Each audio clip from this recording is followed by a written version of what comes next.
the ashes of the end rises the Doomsday Queen.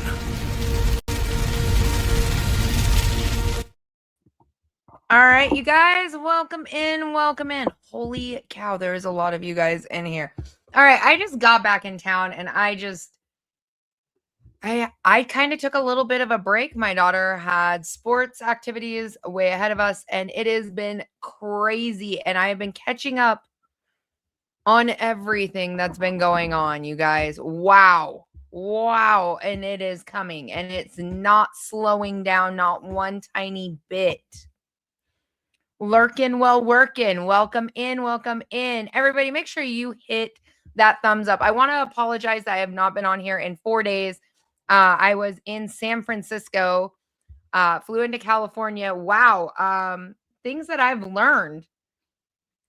You know, all those videos? Oh, they're blue light glasses. Thanks, Shan. Blue light glasses, because the lights in here, if you guys don't know, I have like a million lights above me while I'm working, and my eyes, it's killing my eyes lately. I've seen those videos where they talk about the epidemic that is happening on the streets in California, and that is not a lie. I just want you guys to all know. I've been coming up with a whole different level of prepping for people who are in the city while we were there. Yeah, gotta protect these guys. Things are crazy. Oh, Nevada's rocking with earthquakes at the moment. All right. Blue light is the way to go. Oh, Mike, my eyes were killing me earlier today. I was like squinting and I was like, yeah, no, we're just going to wear these probably for the rest of my life to protect them. So anyways, human fecal matter maps do exist in California. Holy shit. Like, there's no other words I can say for that. If I had you on, I'm on your TV, I'm sorry. That is wild. I actually thought that was fake and it was more political propaganda than anything. I was in California for 4 days and I took my daughter to San Francisco to go see the Golden Gate Bridge, you know, to check off some of those bucket items. We got there in the evening. We were in a nice area. And the homeless epidemic there, people laying out on the streets, people strung out on drugs. It was pretty bad. And we had a group about 20 dancers with us that were petrified. So when you see videos like that, they're not over exaggerating. This is real. Like, it's real. Nope, it's real. Cynthia's like, it is real. Like, I thought it was fake. Wear a flower in your hair. Steven, I don't think I could smell it over the human fecal matter on the streets. And when I say it was everywhere, it was everywhere. Protecting the little kids, like, I would put my body between them and the homeless encampment and have them walk down the street. And mind you, we were in a good area. We were just going to go get pizza. Oh, Krista, you know what? Are you in the suburbs of it? Because the suburbs are beautiful, but downtown is a little intense in the middle of the night. It was a little intense. You're surprised I went? It was mandatory. Unless I was going to pull my daughter out of all of her routines that she's worked all year for, and I wasn't going to do that to her. All right, so we're going to break down everything that's going to happen with the supply chain and why everyone should be extremely alarmed. That's what happens. Oh, yes, in the suburbs. San Francisco is beautiful. The suburbs are beautiful. It's downtown. Downtown is... They've given Portland a good run for their money. I think that they've exceeded Portland, and I didn't think that was possible. Thanks, Jess. I appreciate that. It's just to protect my eyes while I'm streaming because of all the lights that are above me. All right, so let's break it down. What blew up while I was gone? Well, we've got BB still bombing civilian infrastructures, so that's fun. He's intense. How many thumbs up are we up to? There's 170 of you in here. I wasn't able to go to the Redwoods. I didn't have a vehicle. I wanted to go so bad, the marsh. It was pretty crummy weather. It was pouring rain the whole time we were there. Tensions are ramping up in the strait. We know that there's a blockade. Oh, 72. Oh, there's 170 of you guys. Nope, bye. Everyone, make sure you smash that thumbs up button.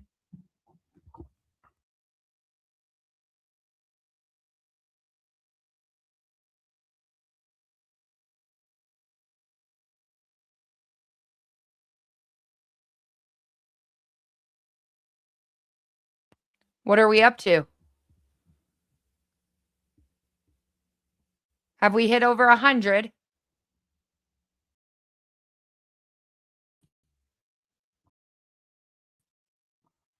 Have we hit to 100 likes yet? I do timeouts till we hit the number. 91, 68. Oh, 102. Okay. All right. They're like, don't put us in timeout again. I do. I will put you in timeout if we don't get those thumbs up in this chat. Definitely more military presence. I have all my notes like right here, so we can just kind of break things down. Why does this matter? Why does this matter with them putting a blockade in? The next day? Wait. What was the next day? Yours is laggy. How long did you wait after canning to take the rings off? I did some beef. How expensive it's getting. Oh, I take them off the next day, unhinged. Oh, I see what Chrissy was. Chrissy was answering the same question. Redemption Tactical. There's some great friends of mine. We're personally friends and they are amazing. You should definitely do Redemption Tactical. For body armor, stay survived 100%. They are so good at what they do, and they even make body armor for kids, which is amazing. You were number 104. Thank you so much, the Goblin. All right. So we have to break it down. The oil markets are already reacting to what is happening. It's market manipulation Monday, and we've already known that this is it's never going to end. They're going to try to keep everything afloat so people do not panic and the crisis doesn't hit. So currently right now, what we are in is considered a lull. We have not experienced what everybody else is experiencing, but let's break down some of the gas prices. If you are here in the United States, please drop down what your price is for gas. If you are in a different country, please drop your price also. I will be breaking down quite a bit of the conversion so people can understand, just because some countries are in a lull right now. They haven't really felt the impact of what is happening, but we are there. We are there. Ships are starting to slowly stop coming in and people are experiencing a lot more. However, the US is doing something a little bit different, which is causing people not to panic, which is good. We, as preppers, I don't want people to panic, okay? Well, they're panicking, then I can't get the items I'm looking for, and I'm sure everybody else will feel the exact same way. Once that panic sets in, we know it's a lot harder to get things. That's why we stay present, aware, always have our head on a swivel. There's the delay effect. What's in the transit is equal to normal. What's coming is considered uncertain. Notifications aren't working. Make sure you unclick that bell and then re-click it just in case. I am so sorry, Statics. But you don't feel it immediately. You're going to start feeling everything bounding up together in waves. So as you guys are typing in the prices of what your oil is at, it's a wave effect, right? So we're seeing escalations, war, conflict. That's affecting what is going on in the stock markets. Well, all in hindsight, the parts that you're not seeing, we're going to get through all of those where you're going to be like, oh, okay, this makes a lot more sense. The ships are slowing down that are en route. Most countries are receiving their last ships this week. That's when we're going to start seeing the choking effect, where things start to get a little bit tighter and people are going to, it's going to start to hit their pocketbook a little bit more than what they expected. And if you're thinking things are expensive, it's going to get a lot more. In Holland, yes. When I break down what this cost is, when we're talking euros to dollars, when we're talking liters, guys, it is expensive. Some of these countries, it's averaging about $10 a gallon.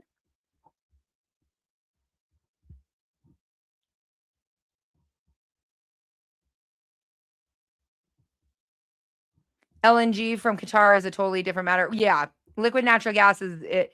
They said it's going to take about 10 years to fix all of their stuff.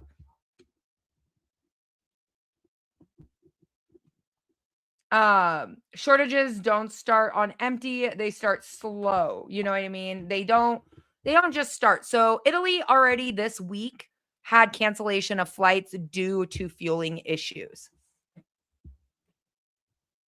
Yeah, Maximus, most people do not know what's coming and they're not even seeing what is projected, not only right now, but in months from now. The current behavior is changing, talking about conserving fuel, cutting back travel. We've already heard these quotes from prime ministers in Australia. We've gone over that for the last week and a half of like, okay, they're doing the energy lockdown where they're like, hey, if you don't have to travel, don't travel. Some areas in Ireland are completely out of fuel. Yes. And some areas don't have any diesel. Which that is, we've seen this pattern before. We saw it with COVID, right? Do your part. Less travel, reduce, reuse. There's enough for everybody. No need to panic.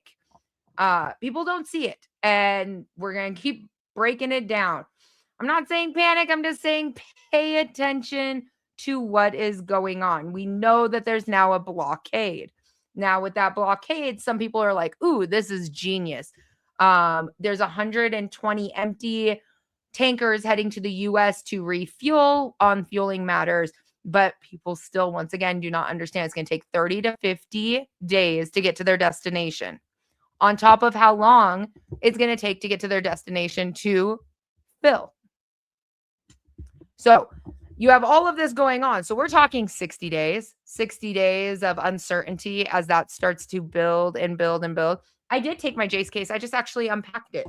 I did take my JASE case with me. So did my daughter. We both take our JASE cases everywhere. Yep. It's going to be, 2 weeks to slow the curve. 2 years. Yeah. There's a hair on my face right now. Hold on. I feel it. They want you to slow the curve. Things aren't that bad. Reserve, step back, stop traveling.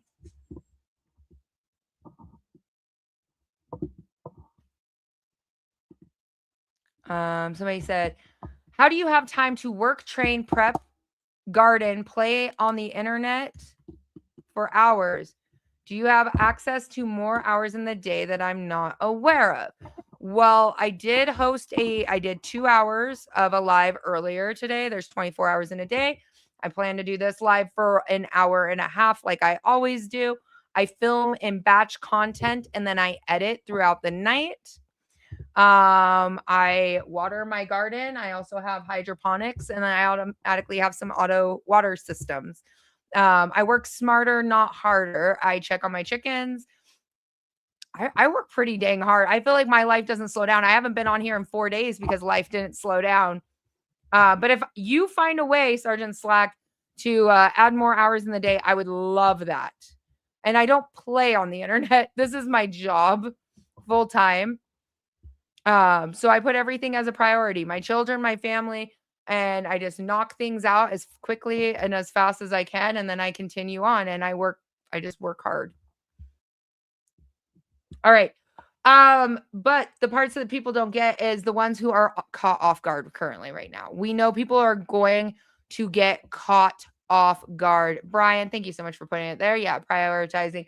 Yeah, that's why when I do these like come prep with me videos, I stock up on everything. I actually have a car full of stuff that's supposed to get Mylar. Watching you to show up. Cheryl, yeah, I was with my kids. You guys have noticed gas prices, and that's the one that's like the first one that's speaking to you, right? But has anybody noticed any empty shelves, slowing on shipping, prices going up? Tammy's like, she doesn't sleep either. She's not lying. Hi, Brad. Welcome in. Ooh, yeah, make sure you're nice to my mods. My mods don't they don't play. What Chrissy just said, people don't understand the damage has already been done. And not only with closing the strait, it will not go back to normal. A lot of people do not understand that this is an impact of we're over 1 year, we're on the 2-year verge. The impact is going to be shaky.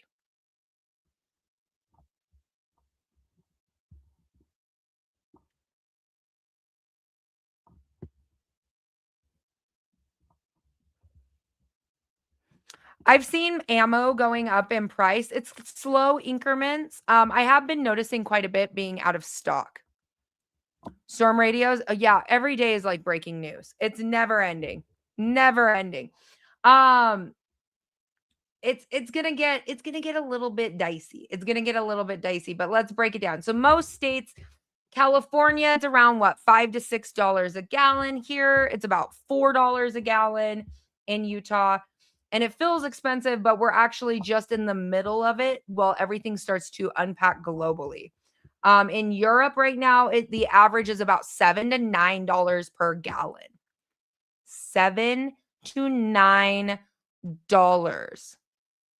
per gallon.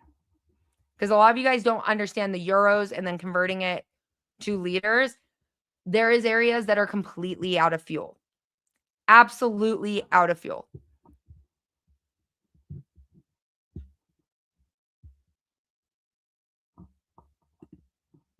Yep. Purple Gunshot says I work part-time at a gun show and ammo prices are up. Yeah, I've noticed them going up. I've found small shortages in areas. Hopefully those will get restocked.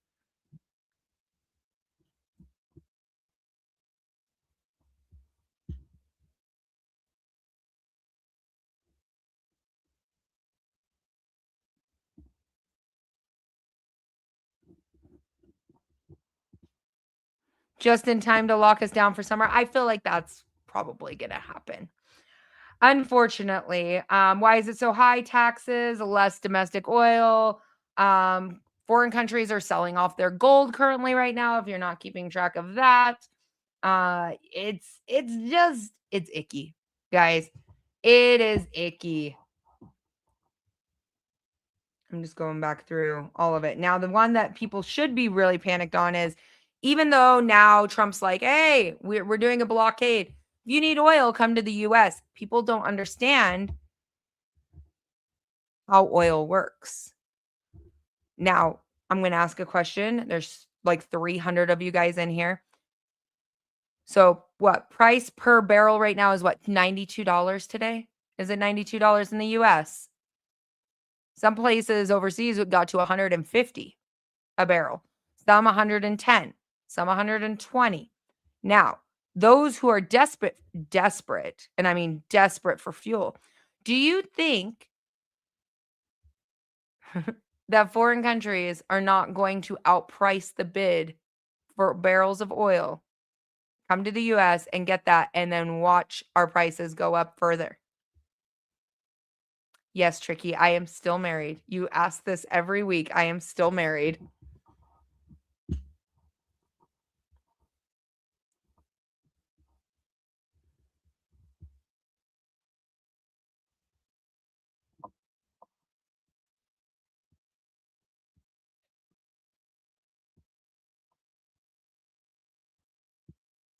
He goes, damn.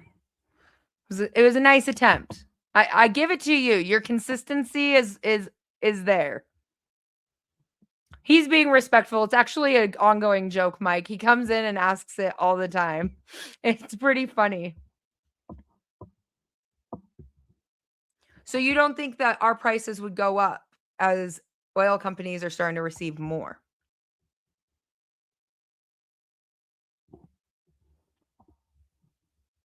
Do you think Trump will find time?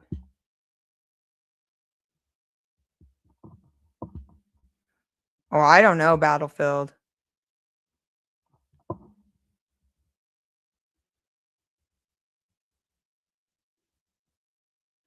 I don't understand that oil is a global market. So there's multiple parts in the market, okay? So you have your global market, and then you have, like, for instance, you have, like, West Texas, what is it? WTI or TWI. That is the oil that's over there. Mike just wants to put people on timeout today. I can see it. He's like,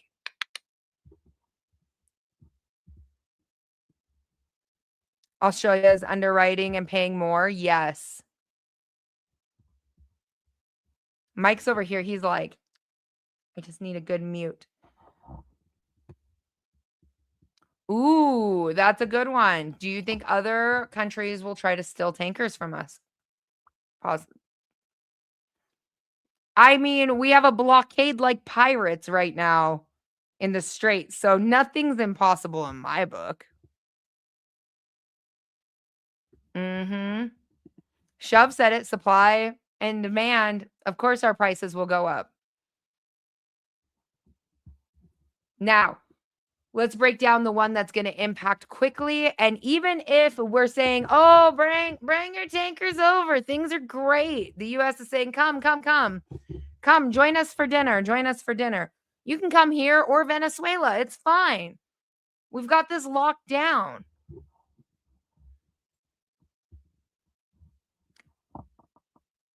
Nitrogen. Has anybody in here realized what's happening with nitrogen? I'm going to just ask everybody, see kind of where you guys are at on with the news updates. This is the one that nobody is talking about. No one is talking about this, and this is the one that's going to shake you, no matter how you prep with fuel.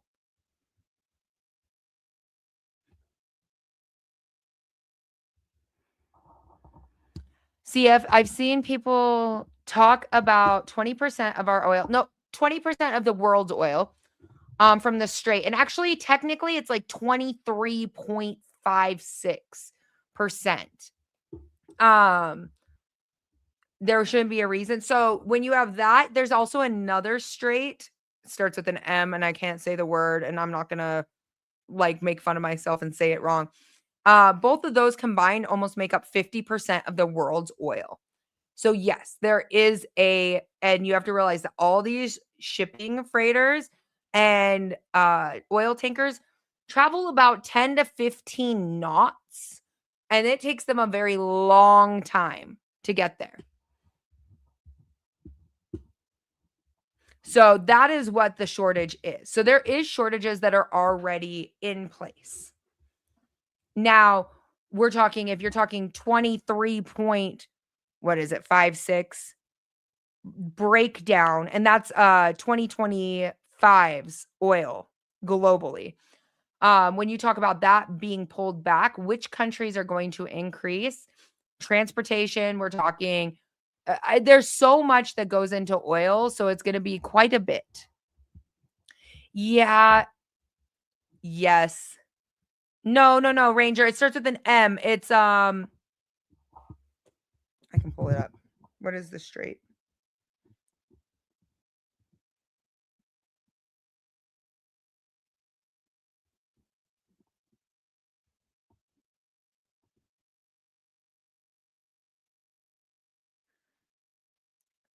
Malacca? I think it's Malacca. The Strait of Malacca.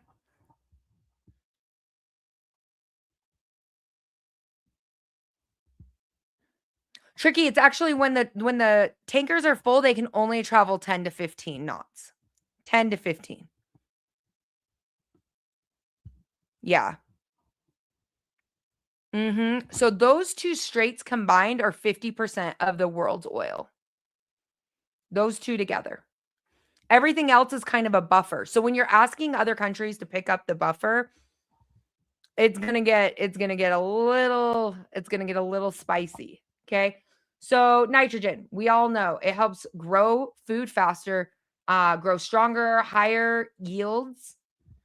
And farmers have been coming out like crazy, talking about what that you should expect. But because there's a war going on, it's not hitting the front lines of the paper, right? You're not seeing it shoved down your throat like you're seeing the Strait right now. You're not seeing it shoved down your throat like Trump or any of these other things that are going viral. You guys, originally it's about $350 a ton. Currently, right now, what is spiked is it's now $600 to $1,000 a ton. That's a lot. That is a lot. $600 to $1,000. It is more than doubled. It's more than double, guys. It is going to be felt. Ooh, Homestead just said it. Wheat farming family, it's being felt, I promise. Yeah, it is here. And that is what you're going to see really start to impact. So no matter what, with the oil, with blockades, with everything else that's going on in the world, and honestly, we have to be really honest with ourselves. You're going to see your pharmaceutical prices go up. They've already been impacted. We already know. Am I predicting double? Well, if it costs double for a farmer to have their crop, let's just say we're going to say wheat. I worked in a wheat field. I did harvest every single year. So now you have the impact of the oil cost.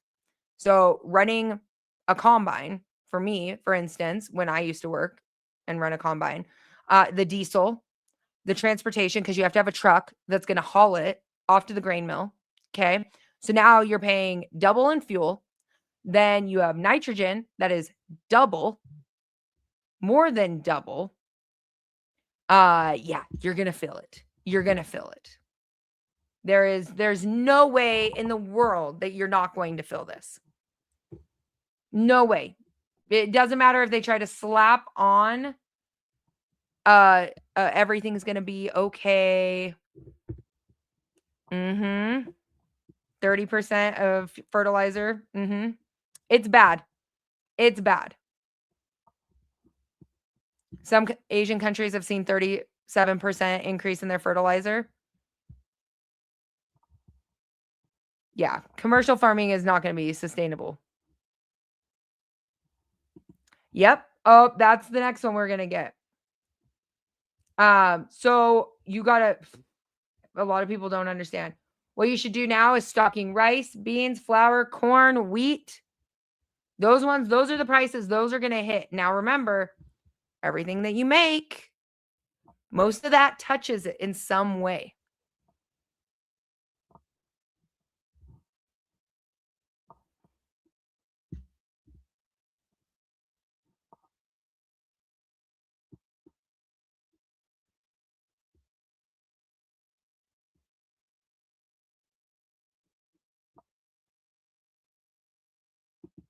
Not every farmer is going to be able to do this. Now, I'm talking like we're talking very large farms that actually supply most of your grocery stores throughout the United States.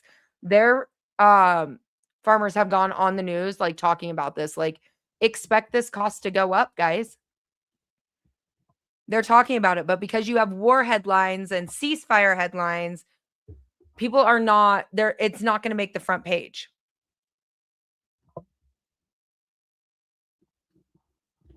Now, if you're growing at home, yes, you can take more areas that you're going to be like, oh, we can adapt here. But most of you guys, I'm going to say probably 80% of the people that are in here do not grow all of their own food themselves. I try to grow as much as I can, and I do not grow all the food for our family. We have to be real.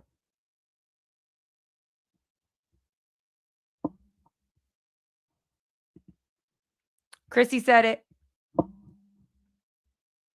All right, little red hen, have a wonderful night. Now let's talk about what the shortages are. You got 120 ships that they said are on their way to the US to fill up with oil. About 34 ships were able to leave the strait today. And currently, I believe there's 213 shortages on medication today alone for the United States. 213 shortages in medication.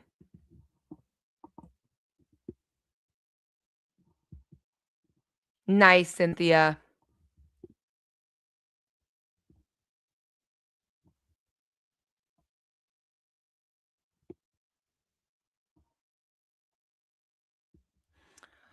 I grow food every year in my backyard. I do not use fertilize. Something to think about. I haven't done YouTube videos on it. Nice. I agree, Chrissy. Worldwide famine is definitely looming. It's there. It's there.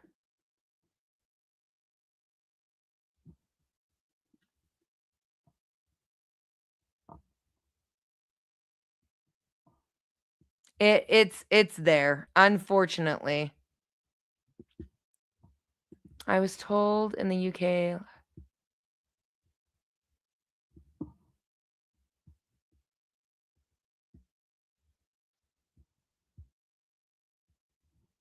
Yep. There's a lot of shortages. Oh, yes. That is always. That's a blessing. Little Red Hen, thank you so much for the gift. Oh my gosh, how did I miss that?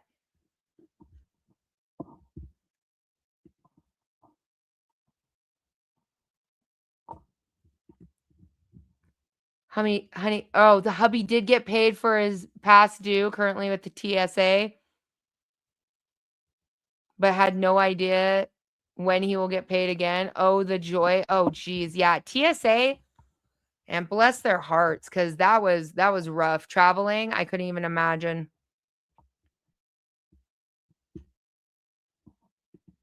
Ooh, Ranger said, Doomsday, who do you think is going to blink first? The U.S. blockade, Chinese ships with the Iranian contract, or power standoff coming?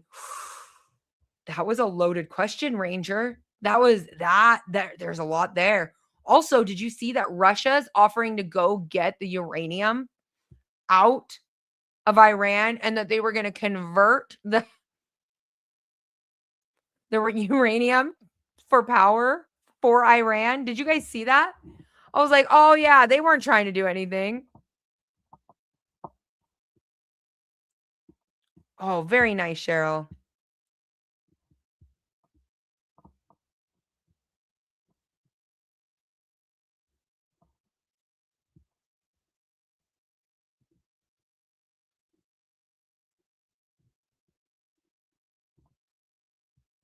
Famine is a bit of a stretch. Nope. No. Actually, I can break down about 20 different countries that receive 100% of their fertilizer from the Strait. 10 of those come from Africa, which already struggle with famine in general. And then when they're losing their actual number one supplier because they do not get it from somewhere else, no, that is actually not a bit of a stretch. What I'm saying is there is more people than just you sitting in the US or in Canada or wherever you are. There is more people globally in this world than most people imagine. Now, let's say your country, wherever you are from, is 100% dependent on a system. Hi, Kelly. Welcome in. Welcome in. Is 100% dependent on it. And then they have been withheld their shipments for over 6 weeks, and now it is past that grow season, and then they're going to continue, and already there is like areas that are not, they have no fuel. So yeah, it actually isn't a stretch. Many countries heavily rely on their exporting and importing. And if you've never been to Africa, I've been to Africa, I've been to Cameroon, my husband's been to Morocco. I just encourage you, when it's not like a complete and utter global disaster right now, travel. You'll find out that a lot of countries and a lot of people grow their own food to survive, and some of them are dependent on some of the exports because their countries just don't make it. So yeah, globally that can affect. Australia in the house. Welcome in, Australia. Australia, they're an island, they're a very large island, and they have to import a lot of things, right, Australia?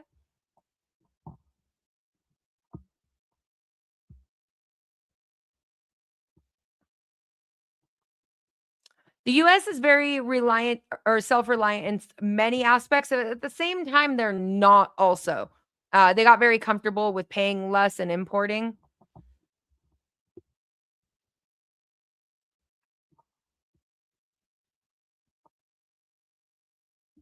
I'm trying to go back up through the comments. Yep. What Jace Medical said, think global, not local. So, for instance, I know certain countries in the UK are out of diesel. For me being like, there's no fuel crisis, you're silly. That would be a bit of a stretch for me personally, because that can impact. And one of the things we prep for is self-reliance. So encouraging people to have a victory garden, growing their own food, finding alternate energy, resources, those kind of things. That's what I do. It's something I'm very passionate about, because one of those straws break, the back breaks.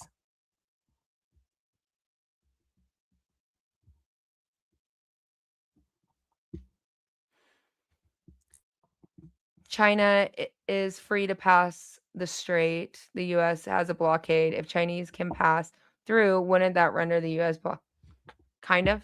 Yeah. I don't agree with the whole blockade idea. I see what they're trying to do. I still don't fully see what's going to happen.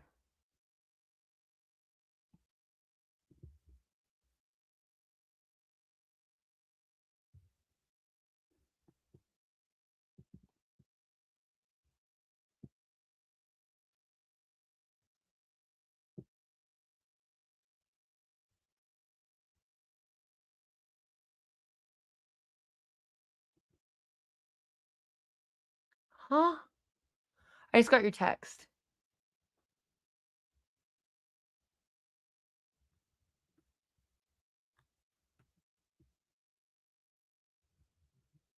I don't know, Chrissy. I don't know. I don't know.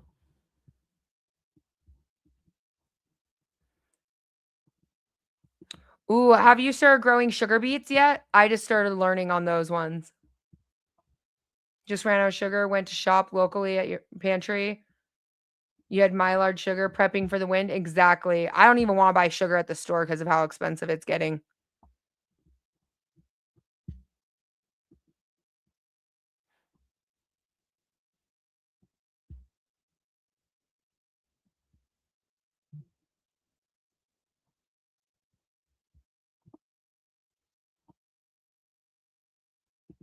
I agree with NC. A lot of people do not know what hunger is. They really don't. Michelle, I actually have a hardtack video on here. It's actually one of my first long form videos on here. It's actually my grandpa's recipe. His family made it since the 1800s. It's like 3 ingredients.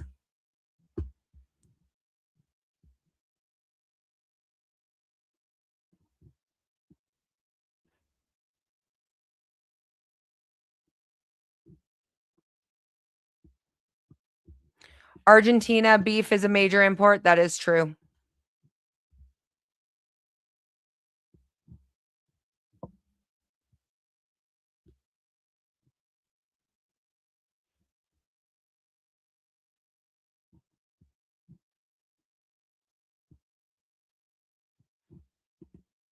I agree with this. We are not stable when it comes to our medications. The United States imports about 90%. That is 100% true.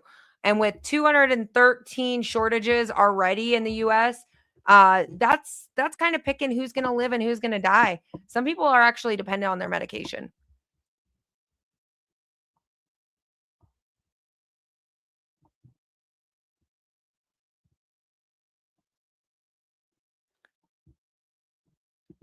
It's my new favorite one, Chrissy. Sugar beets is your new veggie. That's what I'm working on too. They're huge. I was learning how to break those down.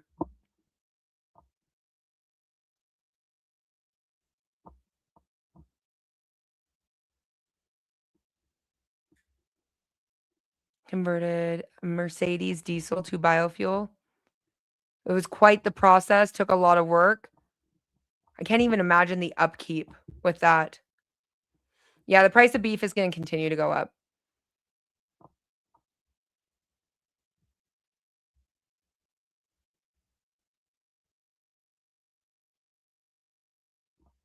Ooh. Ranger, those are good questions. I mean, those are always, everybody should read this one. Doomsday. The US might be able to self-sustain from oil production, but it's at a higher rate than Canada. So that's why we import. How much pain would the US feel from only producing? That's the one where it's at supply and demand. There could be pain from it. Like, honestly, there really could.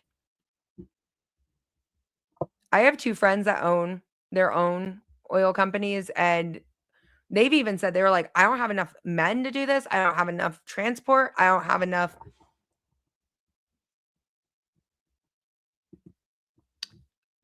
You need to do JASE. I have a Mectin. I mean, it is horrible. It's horrible.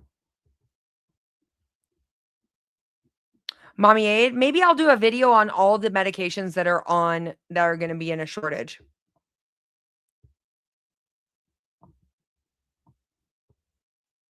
You got a half a gallon. WD is the one who is teaching me on this. You got a half a gallon of sugar from your sugar beets. Yes. You inspired me, WD.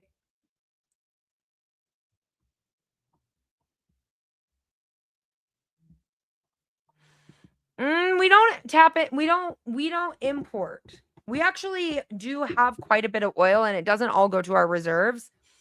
I think, what is the percentage? It's not very high, guys. It's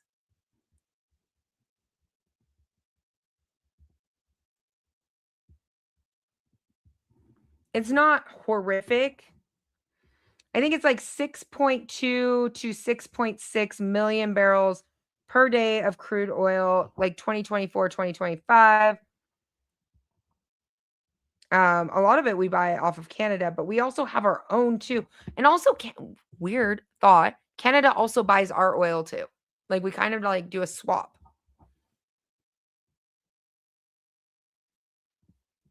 You haven't eaten sugar since 2006?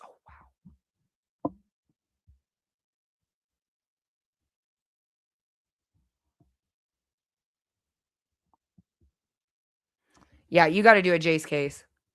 Everybody in here, wish my moderator, Billy D, a happy birthday. It is his birthday today. When did you start preparing? Question one-legged Australian prepper. Nice. When did I start prepping? I actually grew up with a bunch of preppers. My grandparents were very much into emergency preparedness. My grandpa really did not trust the government after growing up in the Great Depression, going through ration cards, World War II. He believed solidly in being as resourceful as you possibly could. Back then, we called it deliberate living, living with a purpose. Everything in our garden, he really preached into my head. If you go to the grocery store, you're part of the elite, and a lot of people don't realize that.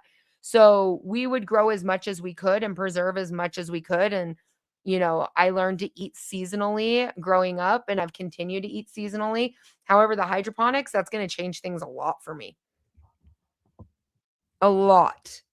Because I'm already ready to harvest my first set of lettuce. You can see it like over that shelf right there.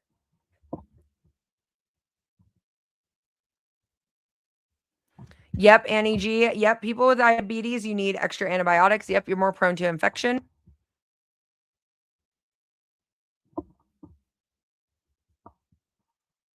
Ooh, Curtis, you just bought 5 to 10 pound bags of sugar, need to transfer to Mylar.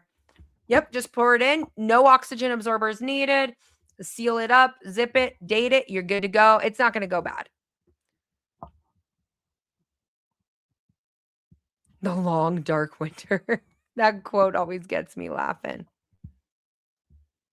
Yep, I already got all my beets in, and then my carrots are in, and my potatoes. And now I'm working on all my squash, and those I've been heavily babying right now.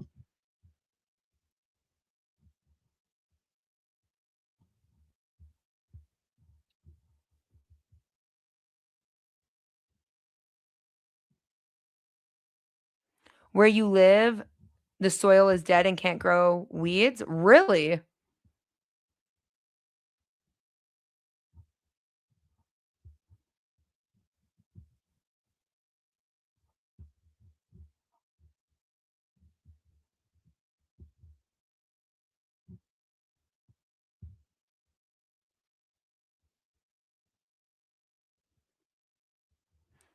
Yeah, sugar will last forever. It really doesn't go bad. Not forever. I mean, if there's moisture anywhere, that will cause it. But other than that, it's great. Honey lasts forever, ever. But sugar, you can just pour into Mylar. It will last a very, very, very long time. How do you use lentils? I put lentils in soup. Brian, and Twinkies. And Twinkies. I like both sugar and honey.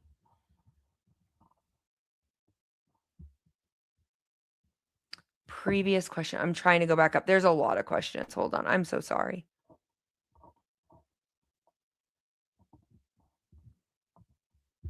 Ooh, Rangers just bringing it in today.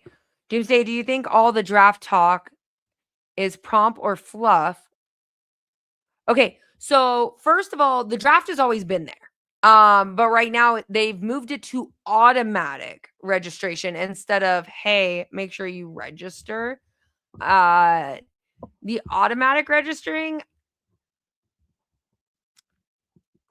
I would be a little concerned. I'd be a little concerned.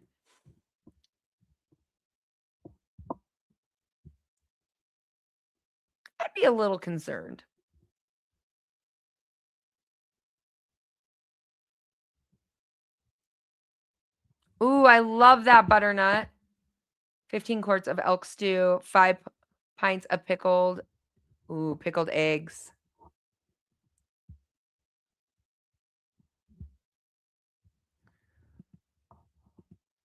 RD, we're joking about Zombieland. Brian and I were joking because during the zombie apocalypse, they're searching for Twinkies. I do have Twinkies that are freeze-dried, though, that will last 30 years. Yeah, you had to sign up for selective service at 18, yeah. Now it's auto. Auto just... I also think it's a big one for everyone to take into mind. The more and more talk about draft raises a lot of suspicion. Who in here... I don't think we've heard talks about the draft since Vietnam. Yeah, Brian's like, I swear I was kidding. We were bonding over Zombieland. That's what we were doing.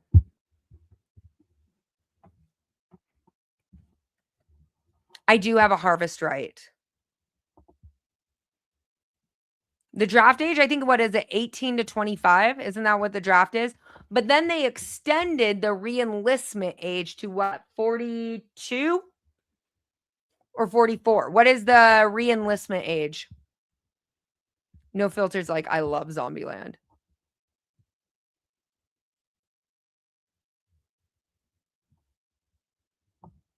I mean, right now, currently, my husband just re-enlisted again. Yeah, it's like 42.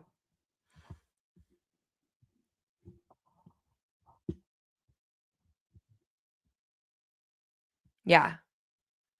No, re-enlistment age is 42. Like willingly enlisting. I believe the draft is 18 to 25. Let me double check. I'm pretty sure on that. Draft and re-enlistment are two different things, right? Everybody understands that. So like, for instance, me, I am 37. I've already done 8 years. If I turned around, no, he didn't get out. He hit his 20 year. If I would, because I got out, if I wanted to rejoin because I'm under the 42-year age, I can go back in, same rank as before. I don't know if on the draft it's including women yet. I know there was talks about it when Biden was in.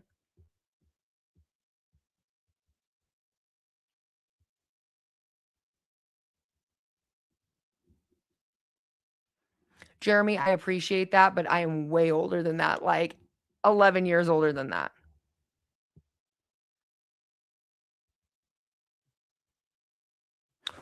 "20 years of war in the sandbox, no draft, we're good." Okay, so that is the part where a lot of people do not understand. We were good. We were good. And this is coming from somebody who did serve. This is also coming from somebody who's like a full military family. The amount of people who were kicked out during the Biden administration, during COVID, we are not at capacity or numbers. That is one of the reasons why all of those bonuses are going up. That's why in 2006, they were putting out $40,000 bonuses. I took one. I took a $40,000 bonus. She looks good for 50. We're back to the 50-year-old talk. I love it. Thanks, Dr.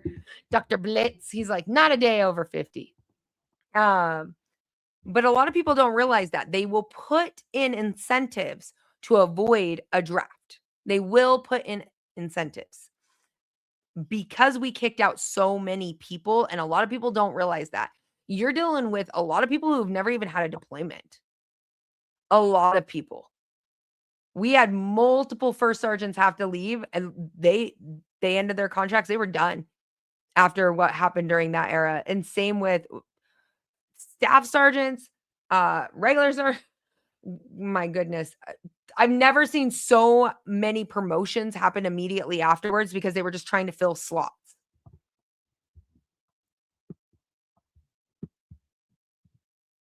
That's good. 8 years with the 82nd. That's wonderful. But we kicked out a lot. We kicked out a lot of people, and that is why they are upping the enlistments. They're accepting more people with more flaws than they have before. We have to be real on it. Do I think a draft is going to happen? Possibly, maybe not. I don't know. The numbers are still just not there. They're just not there. I did 8 years. He's done 20. He's going on 21 right now. The numbers aren't there.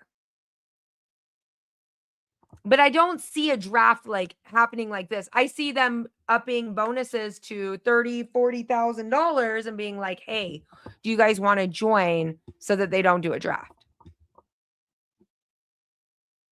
I don't think we're to the draft phase. I just think that they're just moving it into an automated system instead of volunteer. Don't bring those AI in here. I don't want to see any more AI. I saw a Wobo. What is it? Woobo? What is it? The cars that drive themselves? Absolutely not. I saw that in San Francisco. Absolutely not. Absolutely not.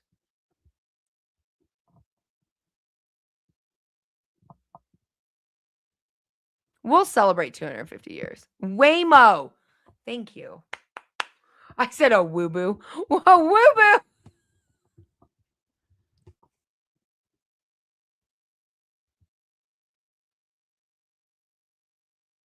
Put me in, coach. Tatted Cops is like, put me in, coach. They are crazy. Our Uber driver was telling us that it missed a turn on the interstate and then it made a U-turn on the interstate to go back.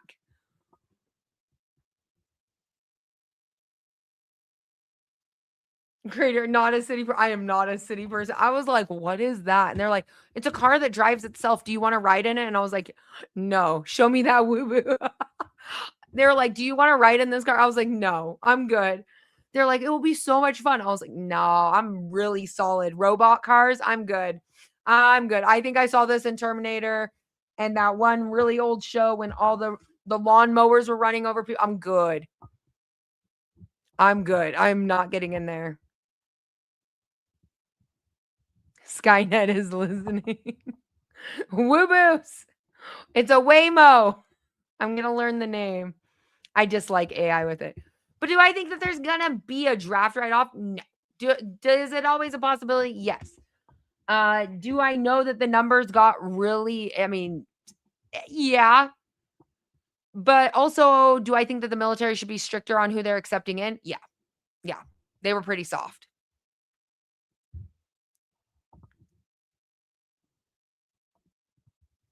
Money is always a good option for re-enlistment. Yes.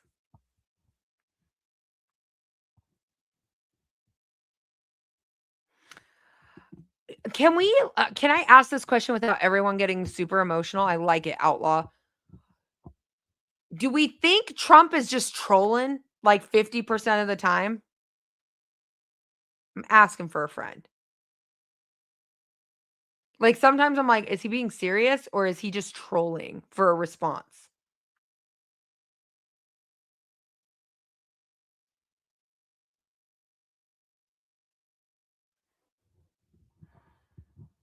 I don't see a draft happening for Iran. No. If it was something bigger, I could see it. Doesn't mean something bigger is not on the horizon. Trump, the troll who lives under a bridge? Nah. Did it,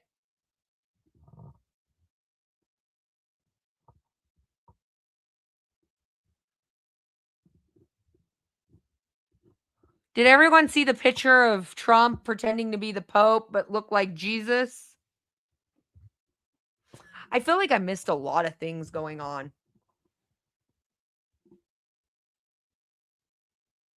Yeah, Tim's draft was passed in Congress. Yes.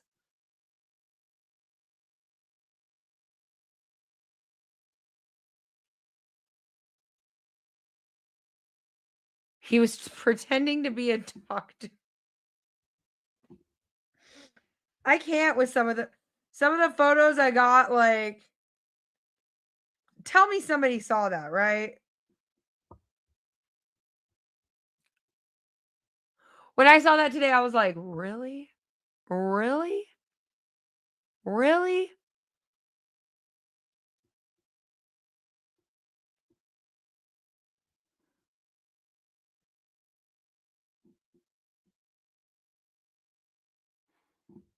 Oh, Wolfpack, you've seen it? We made, I can't say we, Joey, I don't know if Joey's in the chat.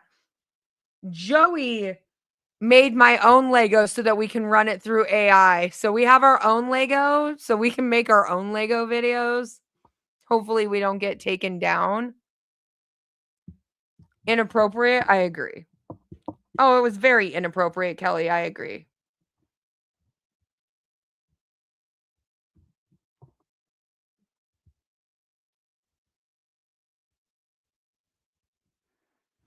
Is that what it is? No filtered Nat? Is that the one in the center with the 3 spikes? The US needs to divorce Israel. Well, first I thought maybe Israel was in. While I've been gone, his I swear it was like a breakup letter with Tucker Carlson on Truth Social. I watch all of this, like I read it. And when I was reading it, I was like, "Oh my gosh, this is like Mean Girls, like Regina George writing in a burn book." I thought Bibi was in control, but now I'm like, is Trump in control and Bibi's like the side pack? I don't know. I don't know.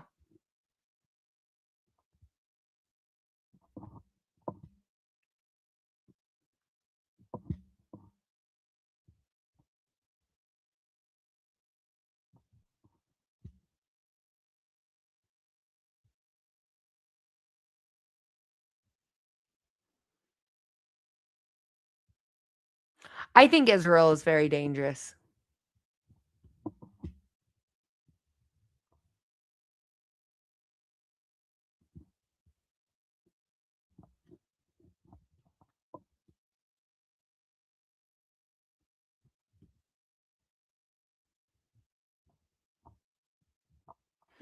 Fife, that's 100% true. Oil filters, tires. Hold on, I'm going to sneeze. 1 second, I'm going to sneeze.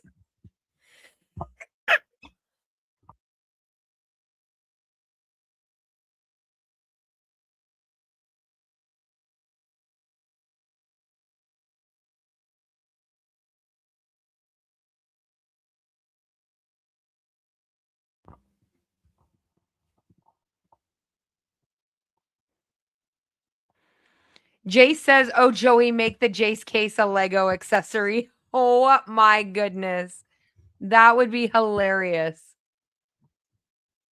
There's a blackout. How many? How many?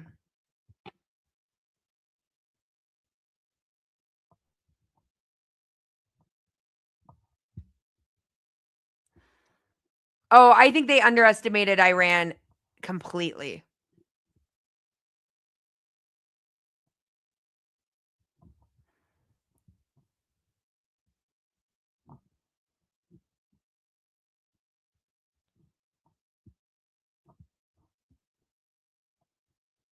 You're ready for a blackout? I am too.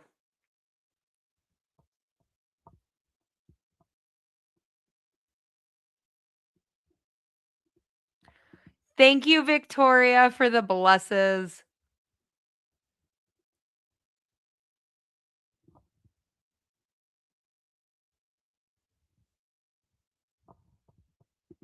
Ooh, this is a double-sided question. If you have not watched the podcast with my friend Rosalinda, she's actually a recruiter. So we have to make sure that we stay factual on this one. Would you be in favor of offering path of citizenship to any captive immigrants to go fight in Iran? Well, first of all, no, because we already have, it's called parole in place. That's been around since the Obama administration. I have actually quite a few friends that got their citizenship when they joined the service. Actually, probably about 20% of my friends that I had met through the service were a parole in place or got their citizenship from being in the service. So I would not be okay with this idea of any captive immigrants to go fight for Iran. What I would say is a lot of people don't understand that you can get citizenship by serving the country, and it's been that way for a very long time. Parole in place now is a program that actually is for students. So, for instance, like myself, I was 17 when I joined. If my mom was illegal, I could do a parole in place, and as long as she passed the background checks and had not committed any crimes or was not doing anything bad during my time in service, she would be eligible for a green card and then be actually getting her citizenship on top of if I got my citizenship. A lot of people don't know that.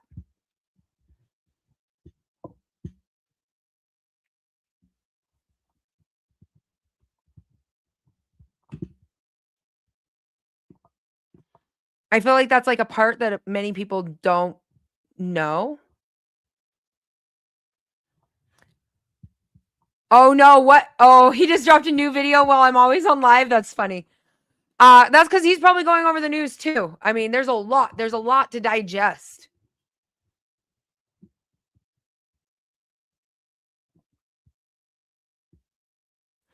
The blockades do remind me a little bit of a Monty Python movie.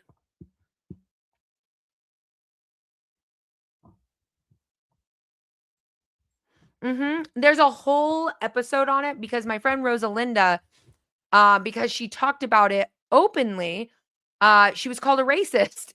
And she was like, I was a parole, like she wasn't a parole in place, but she got her citizenship that way. And we've been friends since, I mean, we met in 5th grade working in the fields at labor camps. I grew up extremely poor. I worked in the fields. My mom could not work, so I did physical labor to help keep the lights on. And I just grew up in a different area. I was considered a minority and I learned a lot of things, and there's a lot to digest in there. So I think that it's always good to have an open mind and to really educate yourself in that aspect, because a lot of the times the news are going to throw out articles that hurt our soul further. And it's kind of like the same with like, I want free healthcare. Join the service, you get free healthcare.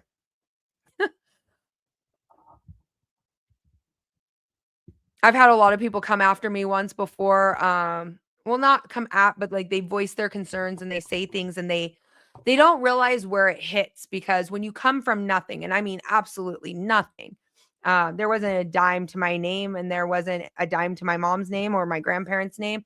And, literally just worked our butts off forever. A lot of people don't realize that we have a lot of privilege. We have a lot of privilege, and I've had people come after me on live stream, on TikTok, and on here, and in real life, people I know in real life, where they go, look at all these poor kids that are enlisting because they're poor and they have nothing and they're uneducated and they're poverty. But a lot of times, like, they don't realize that's who they're talking to, right? They don't realize that. I was a poor kid who got emancipated, joined the service, 17 years old, got my first deployment orders at 19. Spent my 21st birthday overseas. I didn't go to a bar. I didn't do anything. I didn't have a dime for college. Nobody was going to pay for me to go to school. Nobody was going to pay for me to get an education, and didn't really have a lot of hopes. And I also know a lot of kids that came from rich families that joined the service too. Sometimes things appeal to people in different ways, but a lot of people will say things like, well, the service only targets, those poor kids, and they don't even realize that that's who they're talking to. Where I'm like, so that's what you think of me. You think I only joined because I had nothing. You didn't see that it got me a bachelor's degree and taught me a lot of things in life and got a lot of really great experiences. I felt very different because of the areas I grew up on border patrol, and having closed borders, until I took my first set of orders under the Obama administration. And I was finding little girls that had been left by coyotes that had promised safe passage to their parents and then abandoned them in the middle of the desert, dehydrated. I was in the army. Um, Dehydrated, some of them 5, 6 years old. I found a 4-year-old that coyotes that were transporting them because they were getting them a better life, but had ditched them because they were dead weight. I found them, took them back to a tent, made sure that they got rehydrated, talked to them, got a hold of their parents. Their parents didn't even know what had happened. A lot of people don't see that. You see some of these headlines and people are like, "Oh, this travesty," or over this. And I'm like, some people are very, very sheltered, very, very sheltered, and they don't realize that that's what's going on.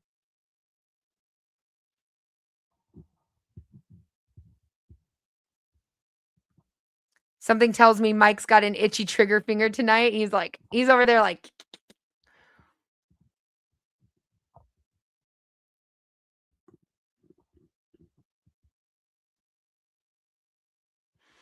there is. That is like, Michelle, that's like one thing that does offend me when people profile why someone joined. Or they say something like, I've had it, this happened in high school. Um, and it was one of our dear family's friends. We were at a barbecue and they said, "I don't ever want my child to have to be forced to join the service. They're not a poor piece of shit, white trash American that needs to join the service." And I sat there like this. And then they turn and they look and they go, "Oh no, but not you. We love you." Oh, okay. All right.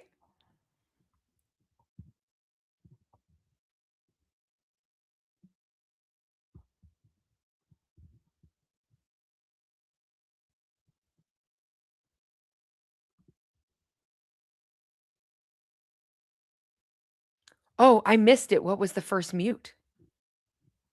Mike's like, I never get to see it because I'm on a different thing. So I never get to see what's happening on the other side. There's a lot of entitlement.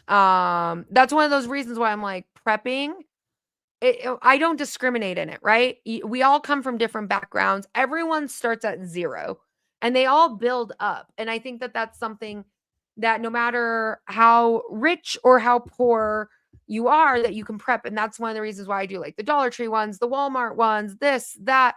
And I kind of show things from different aspects.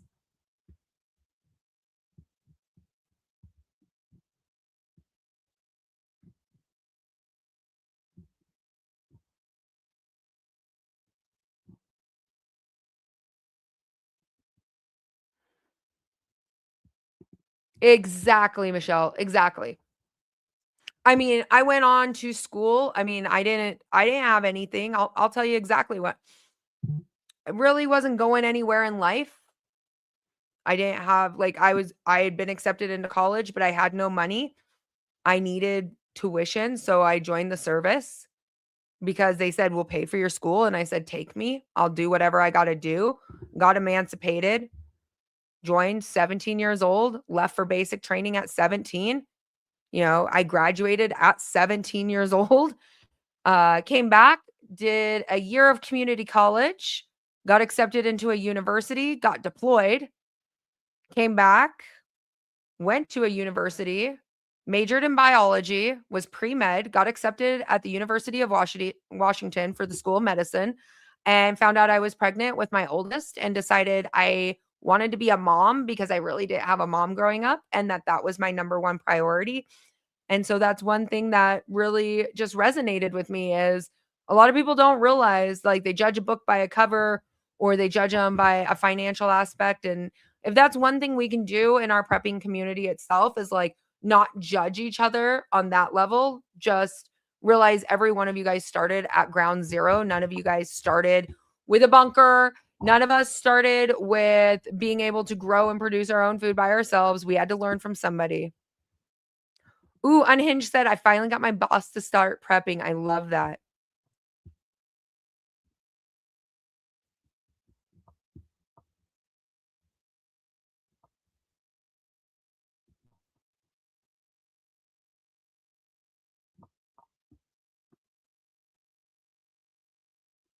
I wish we could can lettuce too, but it would turn into a soggy mess.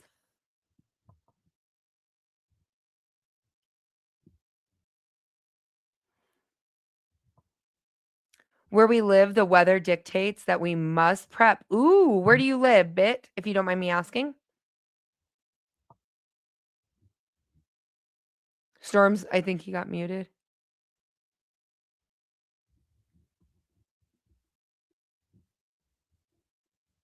Who got muted? Which one?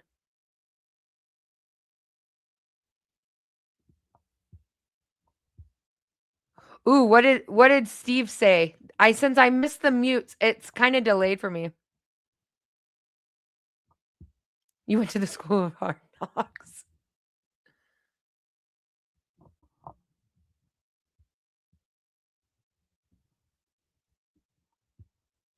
Started at the bottom. Look where we are. I mean, I've had friends come to me, like, I won't lie, like, I've had friends whose kids are graduating college or not college, high school, here in my town, and they were really distraught that their kids joined the service. Really distraught. And I was like, well, maybe they do need that structure. Oh, you sent it to me? Oh, okay, thanks, Chrissy.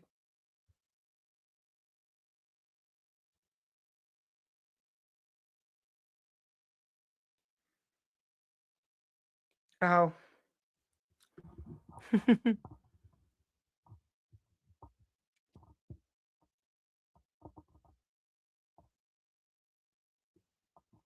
Right on, Mike. I give you thumbs up. It's almost your birthday. Well, happy early birthday.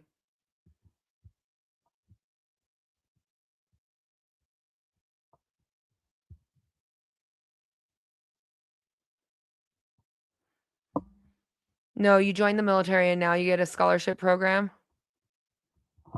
I mean, pretty much the longer you're deployed, the bigger of a GI Bill you get. So, I mean, I signed up for everything under the sun. They want me to work one thing or take orders here, take orders there. I just did it. Your light came really bright first. I mean, you got out of control kids and stuff like that. Service is great for them. It's going to knock them down a couple pegs. 48 more days till hurricane season starts. Ugh. I feel like we're going to be busy with that one. I'm excited, Michelle. We got a bunch of rain barrels going on out at the property. I got some more that are here. I'm very excited to see what we gathered so I can have an idea of what more I should do because we're going to create a whole roof system.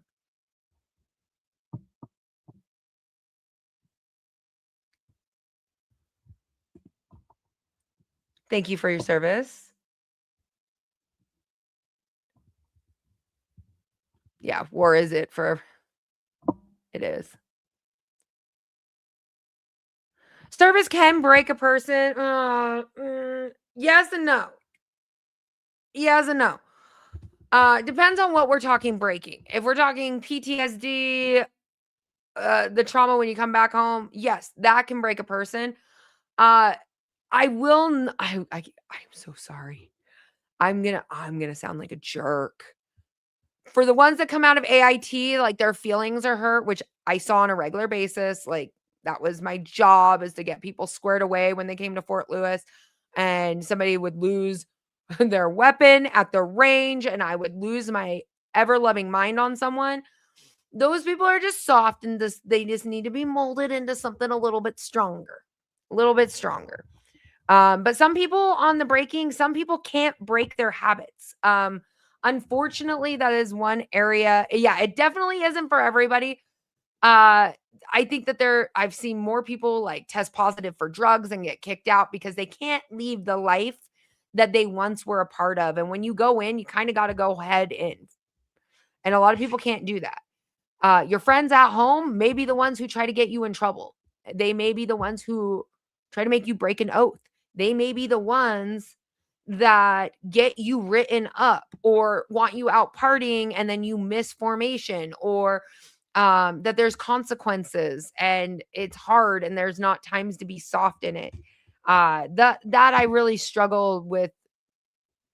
I've seen kids that are like, I served for 2 years, and I'll hear their speech and I know exactly who they are. And I was like, and you tested positive for pot and you got kicked out.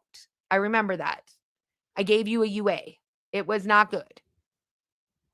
Some people just can't leave the lifestyle that they had before they joined the service.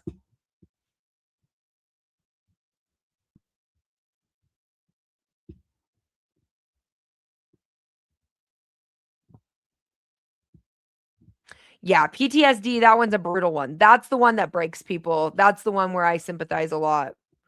Saw it a lot. That's a good way to explain it. Is break it and then rebuild it. Yeah, there's been a lot. Like, I remember, like, people would cry over PT tests and that and this, and you just want to stay physically fit. You want to work out. You gotta try to prioritize your life, make it work well. I'm not even in half as good a shape as I used to be, and I get disappointed in myself on a regular basis.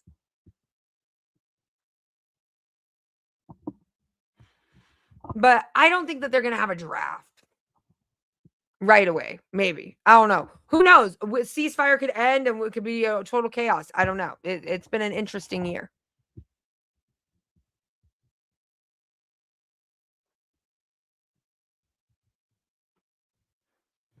Well, airborne, that breaks people. My husband's airborne. There ain't a joint in his body that's gonna be functional after the age of 45. Maybe 46. How can you combat PTSD? Therapy. A lot of therapy.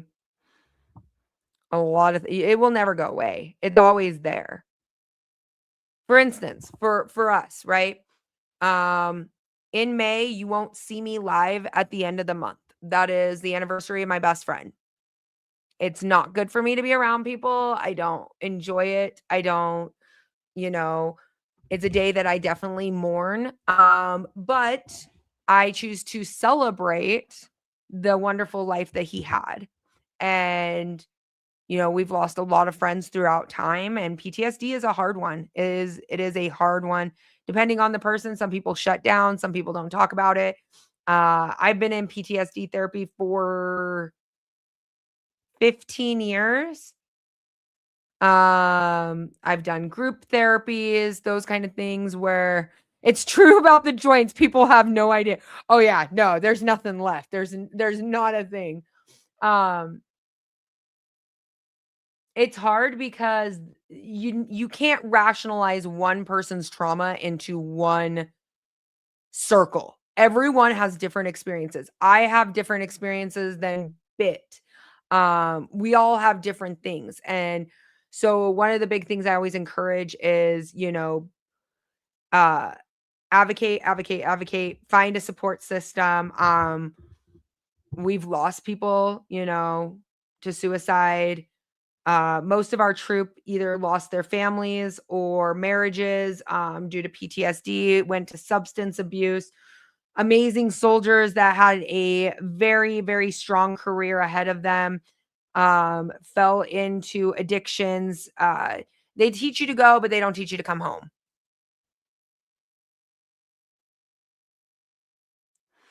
My husband does stick to the proper techniques. GPUC, we had a really bad, what is it called? A jump master.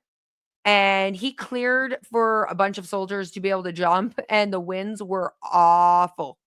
Awful. They actually got like side taken and they hit boulders of ice. Like during those big winter storms when there was the boulders of ice, the winds took all of them and slammed them in. So like some people had skull fractures. My husband had a massive concussion. He also just broke his arm on another wind jump. That was June. So it's been almost a year, but he got 3 hairline fractures in his arm. He was fine, but I mean, that's the risk. If you get a bad jump master that clears and says good to go, you're kind of just playing your fates with God. Stick to the plan. Keep your knees together. Have I ever thought about psychedelics? No. Heard about it, thought about it. No. They tried to put me on a ketamine trial. I'm good. You got kind of like a 50-50 if you're going to go to Grippy Sock Land.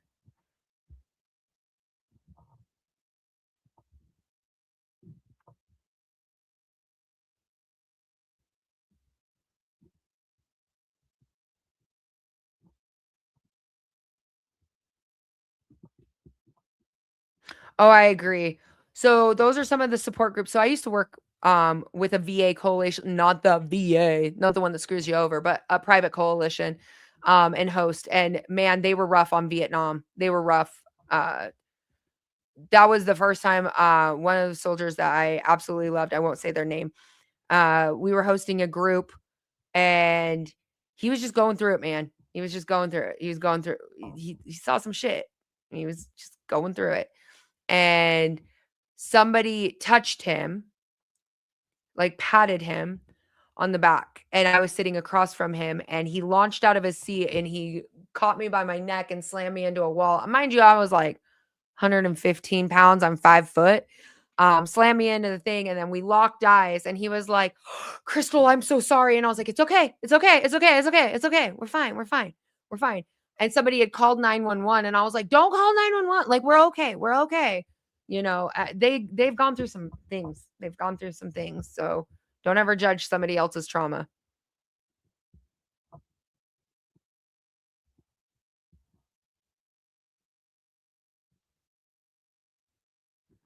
Yeah, it is popular now, and I won't do it. I won't do it. There's been too many risky no. Yeah, but my heart bleeds for them because it's like it's a hard area. It was messy. Yeah, what Cheryl said, it was messy.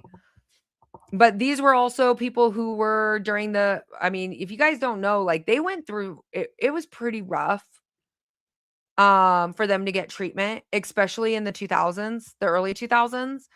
Obama had so many things backlogged. We had people who were exposed to mustard gas, had cancer, they were dying. I mean, veterans kind of get the brunt end of the deal. They really do. And then you see this stuff going on and you know, in the prepping aspects, you just take one day at a time. You just continue to prep.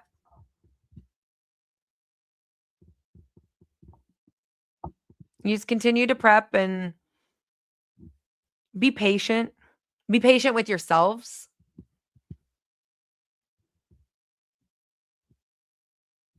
Yeah, Michelle, I don't blame him. I don't. There's things I will not ever talk about. There's small things that I will, but you'll probably get the same like 6 stories on replay. Your ex was exposed to mustard gas and cancer. Yeah. Mm-hmm.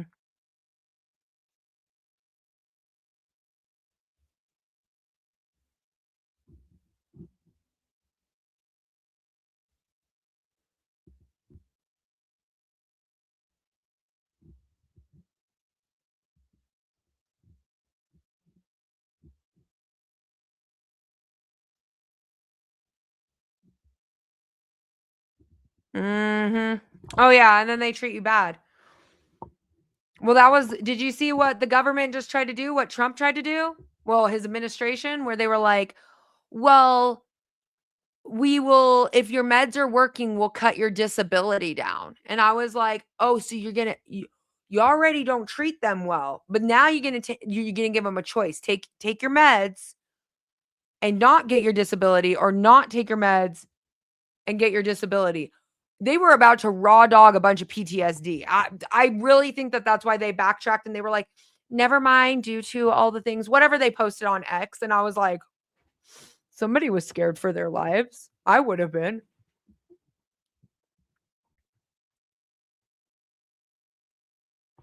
Ooh, you see 238 in the thumbs up. Awesome. That's amazing. All right, let's continue talking about prepping. Let's keep talking about the straight. We know that there is a lot going on, okay? A lot. So we know with the nitrogen shortages, we're going to see, right, Tim, it was bull. I was like, ooh, they're playing. So is this a question, answer, live feed? Most preppers talk about what's on the initial video shot, barely communicate with their live chatters. Joe, I actually always communicate with everybody that's in live. I do lots of questions. We talk about things. I don't know other live streamers on here. I've done live streaming for 5 years on TikTok.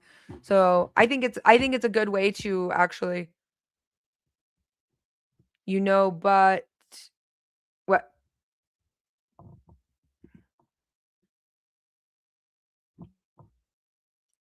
I hope it didn't like filter you out.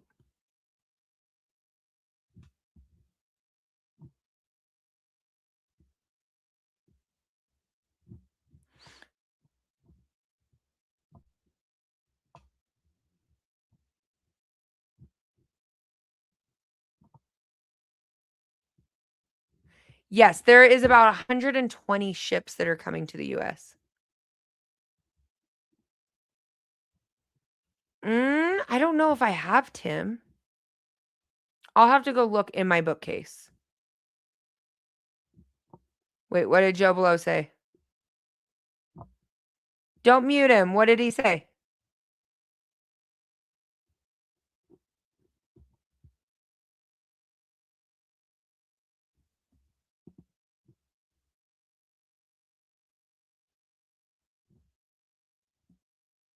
Cancel culture? I'm not scared of cancel culture. They've tried to cancel me for 5 years. It's never going to work. 3 dogs and a paw. Thanks for membership. Welcome to the team. Oh, okay. Why would there be cancel culture to talk about what's going on in the world with prepping? Did I miss like a comment somewhere? No, you're being canceled? For what?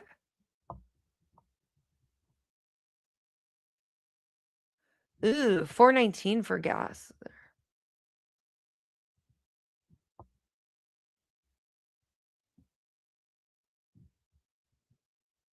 I don't know, Homestead. I'm not quite sure.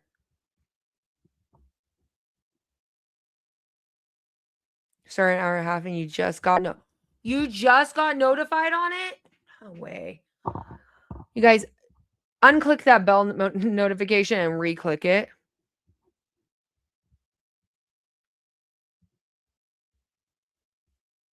Why would I ever cancel code red? Why would I ever cancel code red? Remember, my mods are like an extension of me. Play nice with my mods. I let them kind of do what they want. I suspect he meant we aren't asking for it, canceling by talking about prepping. Maybe.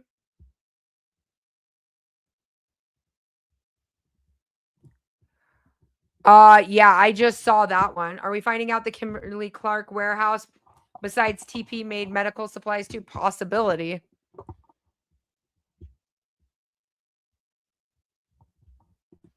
It's insane. It's insane. Don't even get me started on an outlaw. I've never been so irritated in my life on tanks of gas. Oh. Mike came in. No mods, no masters. Man, just kidding. He's kidding. Ready to knock is like, whoa, whoa, whoa, whoa, whoa. Wait. Moderators. Wait, I come with peace. Yeah, if you join my Discord, you get automatic updates every time I go live. Yeah, that's a good question, Annie. What are some of people's prepping priorities, week and month? So, personally, for us, month is water collection. That is one area we've been working very, very heavily. Priorities right now is more mylaring, gardening. I'm getting a lot of my garden in. Some mini greenhouses.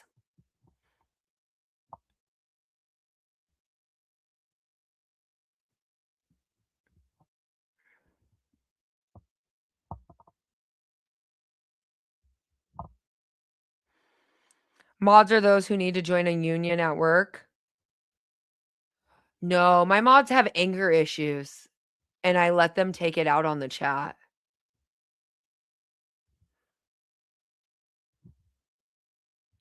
See? Puckett just said, be civil. We're cool. Like, me and Puckett, we go back and forth. We have good conversation, huh, Puckett? I feel like you raise, like, a good one, and I'm like, ooh, okay, yeah, like, we can have a good, mature conversation. Going away to the garden for me, first things.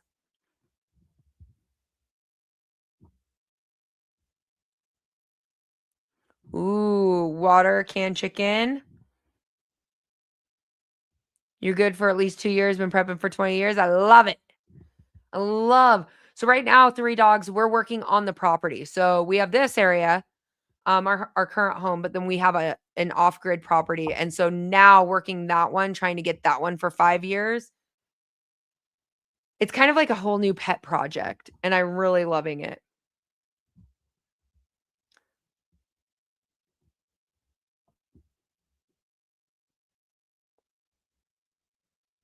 Ooh, JM says exercise, cardio, strength training this month. I've been doing a lot of cardio.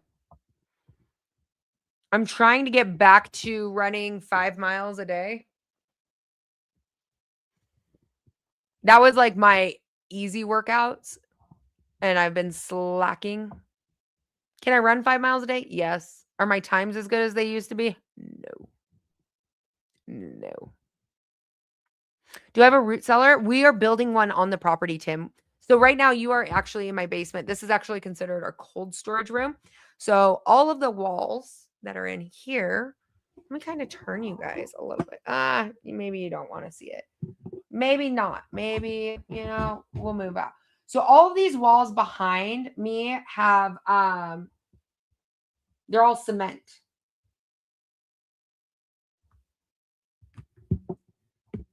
And then we did a bunch of insulation in the roof. So this room never really gets above. Oh God, this lighting's horrible. That's what happens when I mess with it. Give me a second. That's better. Okay.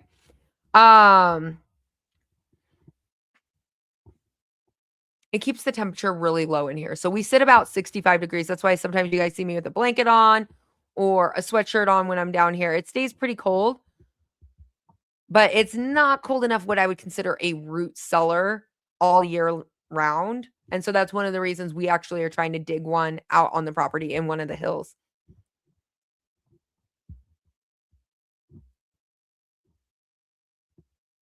I'm excited for it, but I'm like still secretly a little nervous because we have a lot of rattlesnakes. You started prepping when family friend died and got all of his stuff back in 2000. Oh, wow. Was he a Y2K prepper? Do you mind me asking? So one thing my grandpa laughed hysterically about was the Y2K. That was like one event he did not prep for.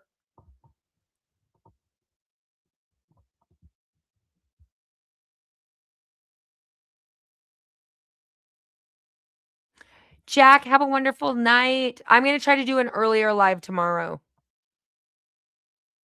Ooh, Outlaw says, I'm working on something you might be. I'm always interested. This is one of the reasons why I do what I do. I like to hear what you guys do because every single one of you guys has a different mind, a different way to prep, a different idea that you can take and grow it into a different way. And somebody in this chat is probably going to say something that you guys never thought of yourself. Sure, a lot of us read the same books and we look at the same different things, but really what sets us apart is ingenuity, ideas, testing them. Oh yeah, Levio, my grandpa laughed hysterically over Y2K because I asked him, I said, Grandpa, well, I didn't call him Grandpa, I called him Papa.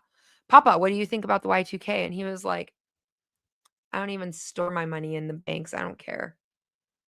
Like he had zero care in the world of what was going to happen with Y2K. Zero.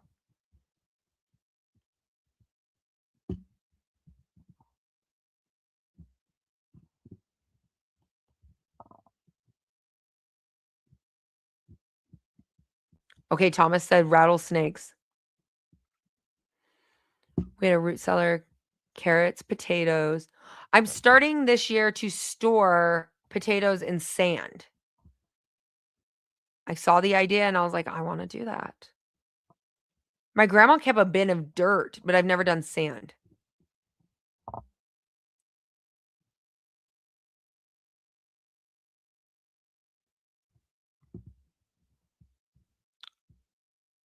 Got a welder machine.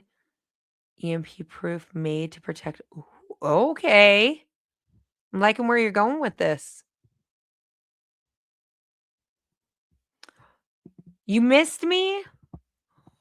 Sand, I guess it stays cooler.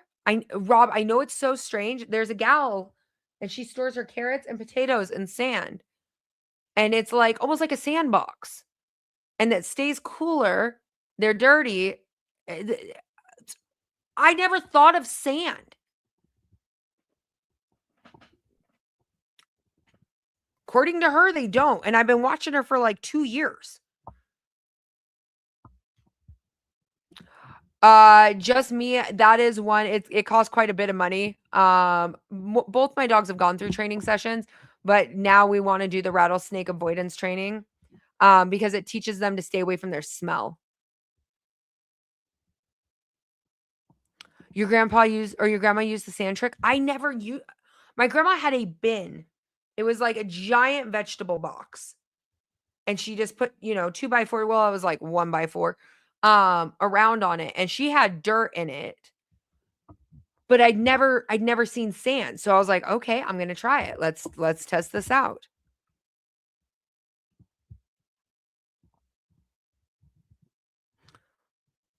"51, broke your neck, got tired of paralysis, started to walk, and it's been 7 years. You like a challenge? Nice. Steven, you're awesome.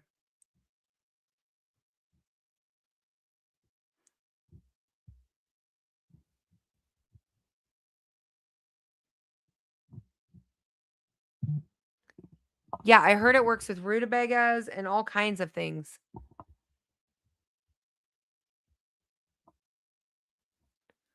Yep, you can put a lot of root vegetables. That's why I was like, you know what? Let's try it.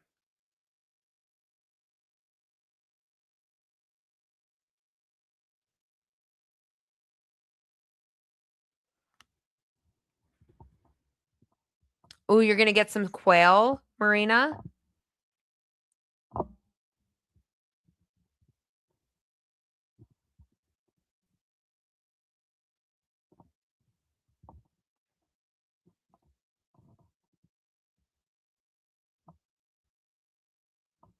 You knew one of the programmers for California DOJ. Y2K was a real issue. Was it really, Laura?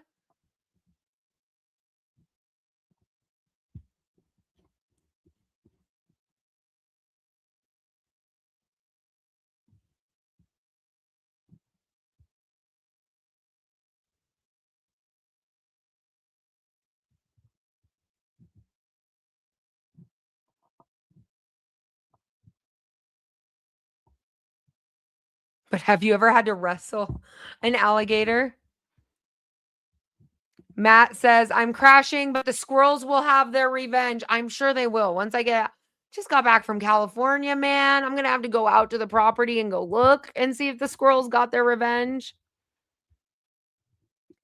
I love you, Brooklyn. Brooklyn asks such great questions. She's very new to prepping, so everybody be kind. Okay, the Y2K, it was when 1999 was turning into 2000. And they thought, now this is rough because I was pretty young at this point. It was the year 2000 that when the clocks rolled over, they were not going to roll over and people were going to lose all their banking and there was like so much, like the computer systems were all going to crash. There's a lot more into it. I was very young when this was going on. I just asked my grandpa if he prepped for it and he was like, no. Not the squirrels again. Leave the squirrels alone.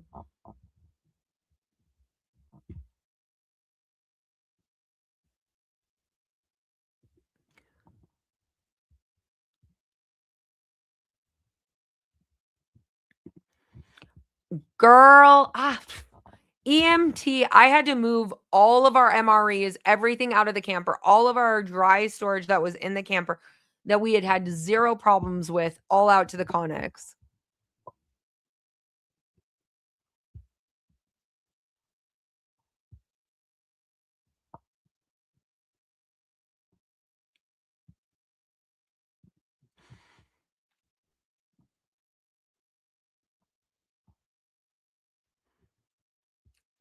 My arm is bitten off for wrestling it. No way. Had a full-grown quail in it. That's one of the reasons why I don't want rodents in our camper is if there's rodents, there's snakes. There's snakes.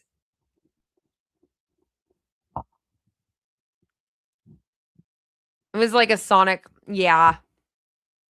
Oh, a panic hoax. Yeah, like people were really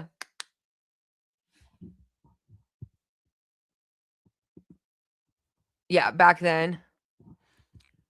Back in 1999, computers were using 2-digit. See, okay, Pervy one's gonna be able to explain this better because you're probably a little bit older than me.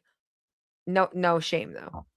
2-digit date codes. So when 1999 rolled over, the computers would interpret it as year 1900. That makes more sense. Okay.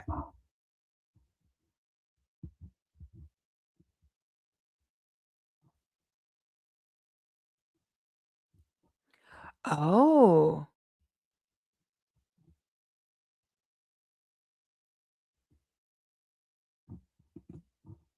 It was not a hoax because it was solved. Everyone made a big deal about it and they fixed it before it became a issue. Okay.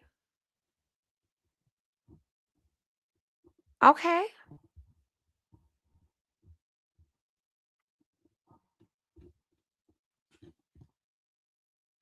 This legit affected banks, ATMs, among other things. Okay. Was not a hoax. I just asked my grandpa. My grandpa didn't store money in the bank. The only money that ever went in the bank was going to the mortgage or a bill. He paid everything in cash.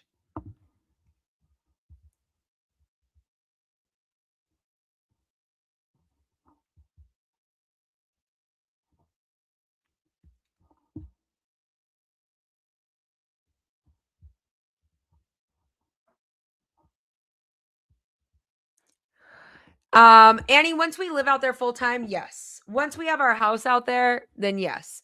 Currently I just think it would be cruel to bring some cats out there, barn cats, and help without us being out there because of how many predators we do deal with out there. Yeah, Robbie, cash is king. That's one of the reasons why, like, even like gold and silver, we keep that on hand. I don't invest in the market. My grandpa inherited all of his gold and silver, and then I've added to it. Ooh, you're an electrician, and the power plants were really worried about the Y2K.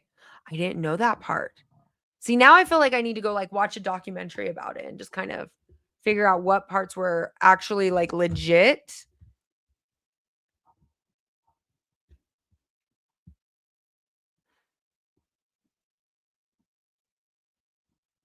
Yeah, we have too many coyotes. Yeah, there was a lady in town. She's like, I have 50 cats. I can take them out to your property. And I was like, we have a couple dens of coyotes out there. No, I think we're okay right now. You just added more silver.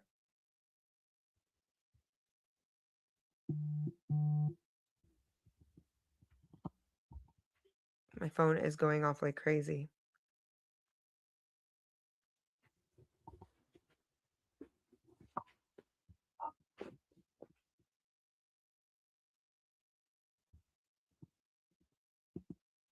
I graduated in 2006. So I was in 6th grade. I want to say 6th grade. Nice, Robbie. Cynthia says, I don't understand. So gold and silver is more of like a rebuild. And the reason why is during the Great Depression, my grandpa, his family, they did use gold and silver to purchase things. Nowadays, it might be more obsolete because most people don't even know what an ounce is. We're thought to fall from the sky. Yeah, red eye.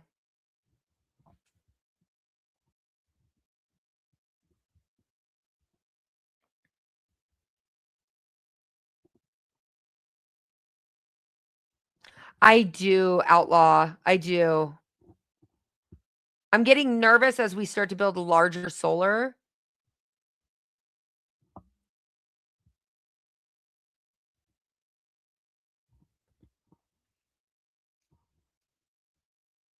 Even done test runs, shut down substations. Oh. Oh God, I graduated in 1980. It's fine. It's fine.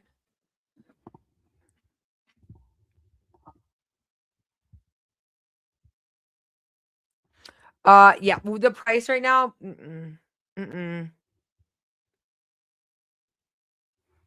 I don't, watching it, it's kind of crazy. Silver Princess.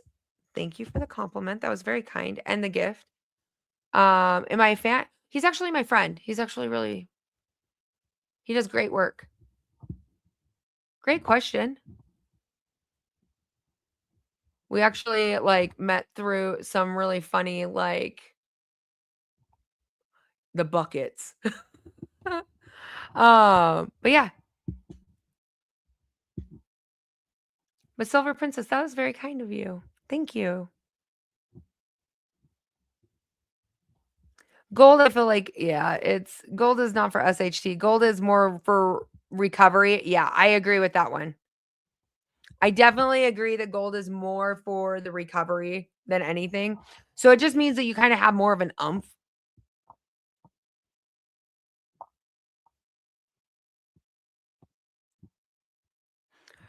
Pappy comes in and goes, not the buckets, not the buckets. We'll never live that bucket down. Do I have prep items like bartering, alcohol, tobacco? Actually, yes. So Tim, we have prepper bins.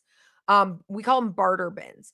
So barter bins are breakdowns of like small medication packets that only have like 2 tablets in it. So you're never showing what all that you have: alcohol, cigarettes, tobacco.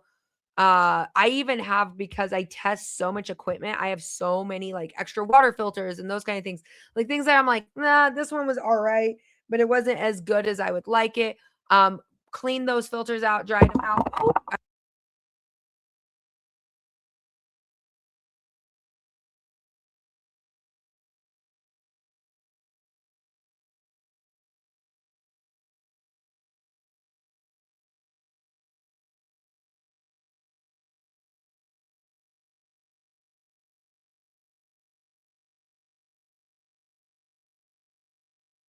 did I mute myself? The mic whack and I muted it. I was like, sorry. My son has like a giant jug of pennies and he thinks he's gonna be rich one day, and it's a possibility. I went quiet.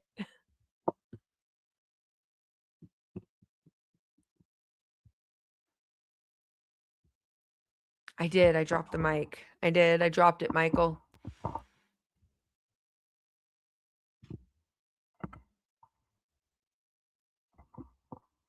Did I knock the sound off? Everyone's laughing. They're like, she totally like slingshotted it.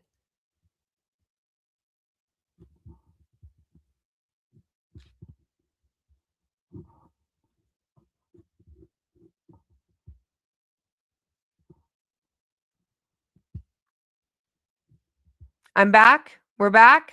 Everything's good. Can you guys hear me? Testing. 1, 2, 3.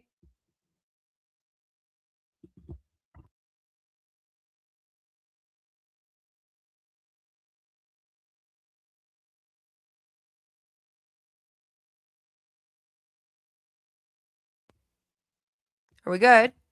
Everything good? Did I fix it?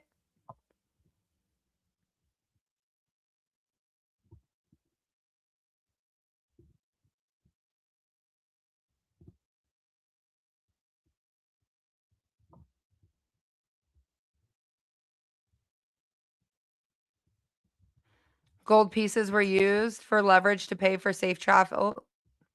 Smart.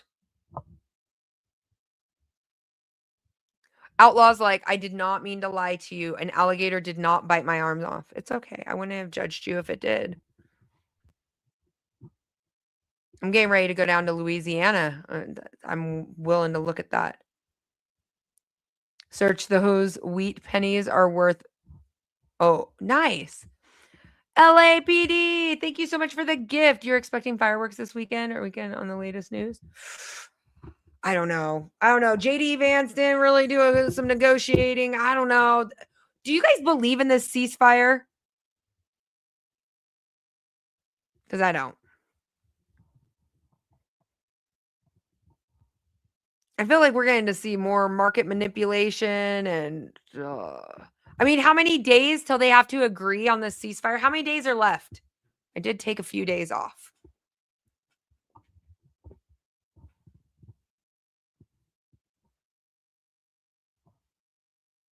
It fell apart almost immediately. True.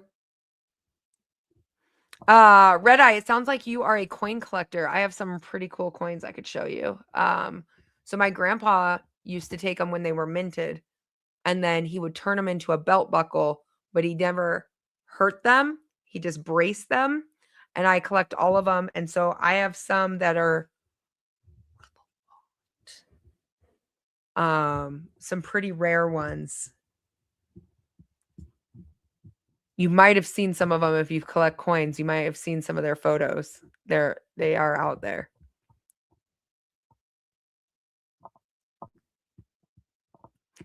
Yeah, the ceasefire was just done as we tried to get a blockade in place. How is this blockade going to happen? I mean, do we really think IRGC, are they going to hit? This whole blockade is very interesting. Just watching it. Just watching it happen. And then you have Russia that's like, I will take the enriched uranium back and convert it into nuclear power. But at the same time, the enrichment's so high. Could they take it and go make nukes and then give them back? I'm just saying. It's definitely playing with a hornet nest. China is a wild card right now with the blockade. You said it. Is China going to tolerate us blocking their oil asset? I don't know. Welcome in, Kelly. Welcome in.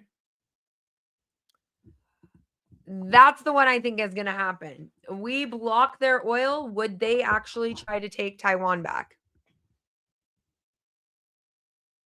Have you lost anything new in a boating accident? Absolutely. Absolutely. I've lost a few new things.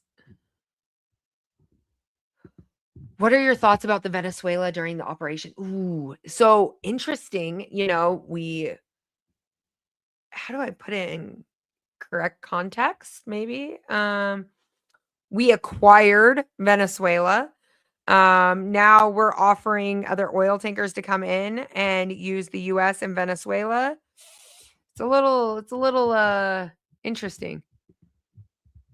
Zork, thank you so much for the gift. I appreciate it. It's okay. I have a Yu-Gi-Oh cards. I'll challenge people to a duel to manage them. Get it, Zork. Get it. Get it.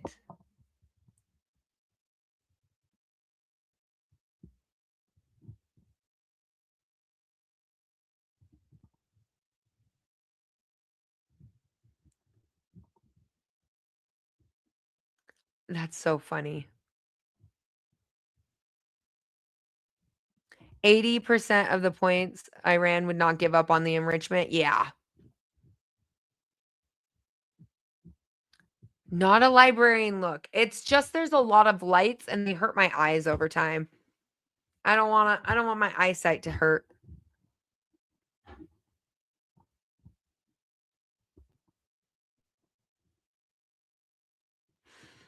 It's interesting. Was it planned in the very beginning? Was it take Venezuela, create that as an asset, go to war, change the global economical restructure for fuel and oil, reroute to Venezuela and the US? I'm not sure.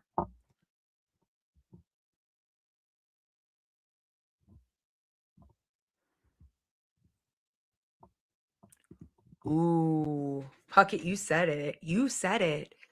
Ceasefire was a tactic, a reset. War Power Act was closing in and they weren't getting approval. That is true. The draft is not 18 to 42. I believe the draft isn't it 18 to 24? Re-enlistment or enlisting in the service is 42. So say, Robbie, you walked in, you're like, I'm 30, say I'm 37. I walked in and I was like, hey, I want to rejoin. I can rejoin. They just lifted the age.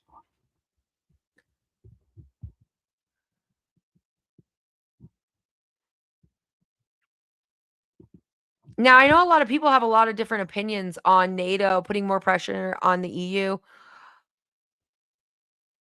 How do I mean, I think it shined a pretty bright light on Ally. I mean, I can name off, I mean, what, 4 different countries that we supply their entire missile and nukes that they have. And it was like crickets. I mean, that means at any point if World War III, like, we'd be on our own.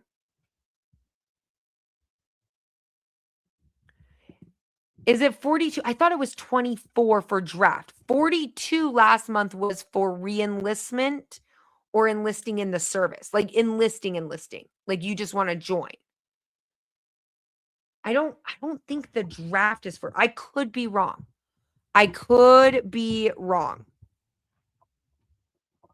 Hold on.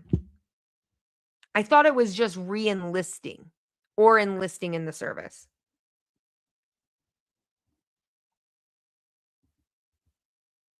$18 to $25. The enlistment age was lifted to 42. I just confirmed it. 18 to 25 is draft age. 42 is enlisting in the service.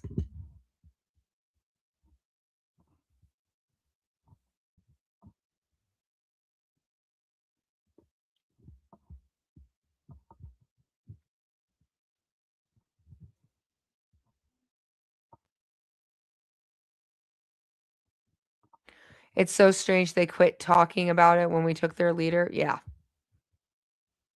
Yeah, I feel like people don't understand the difference between draft and enlistment. So you can enlist in the service at 17 years old to 42. 17 if you have parental permission, okay? Just so we're all clear. And you got to get emancipated. I got emancipated. No, you're good. You're good, Rid Rocks. I know that that's been a pretty big conversation.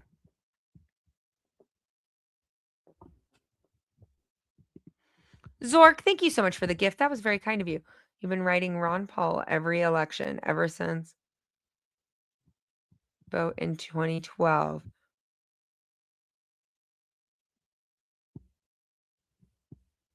All right.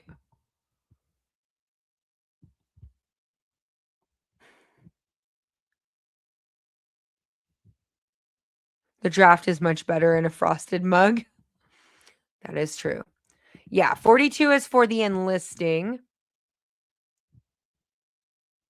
Cynthia says, I'm not prepping for the end of times. I have food. What else should I be buying? I would say work on power. Power is great. Medications is great. What if you're doing food and water, that's setting you apart. Next, then you're going to want to dabble in a power source and then also medications. Okay. Medications, a dang hangnail could take you out. You know what I mean? And those are things that are actually going to be affected by like the strait being closed. And with the oil, we're going to start seeing, I would not be shocked that this year we see antibiotic shortages, cold and flu season. Water filtration is great. Yes. Water filtration starting up on that. I wasn't sure if she's already in her water storage and filtration. But then as you're continuing to go, home security, that's a great area. That's a great aspect. Oh gosh, there's so many. You got your first aid kits, growing your own garden, preserving your own food, comms, shelter. Yeah. Oh, there we go. Yep. Somebody just wrote it. They're always great. So it's like you can continue.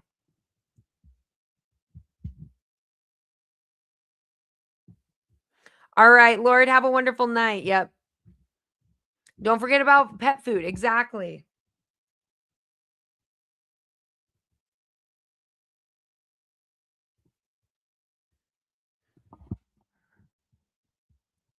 Yeah. Everyone thinks we're nuts until we're not. Everyone thought I was nuts until the pandemic. And then they were like, wait, how did you do what you did? Did you prep for the pandemic? And I was like, I was already prepped, guys. I don't really trust anything. Dogs are great for security. Magnus has done level 1 training and protection training. He's getting ready to start level 2. It's just expensive. Sepsis is a killer. Mm-hmm.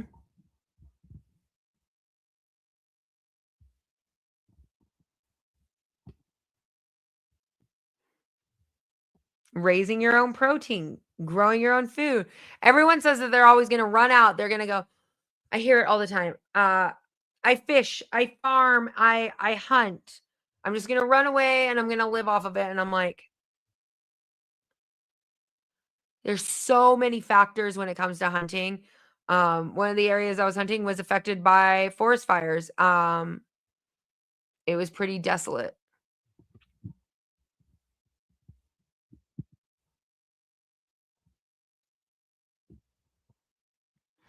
Also, please, CLP, treat your weapons good, you guys. Please. I don't want to hear anything dry in there. Please treat them good. Keep them clean, treat them good. Gun cleaning kits. A lot of people don't prep those. That is a huge aspect that a lot of people should do.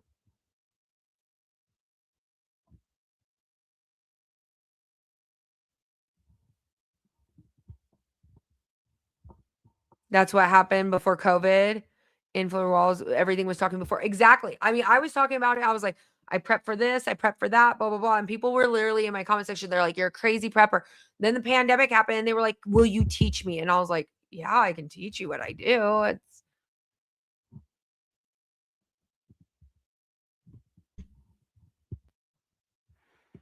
This one though, I feel like this is one that's yes.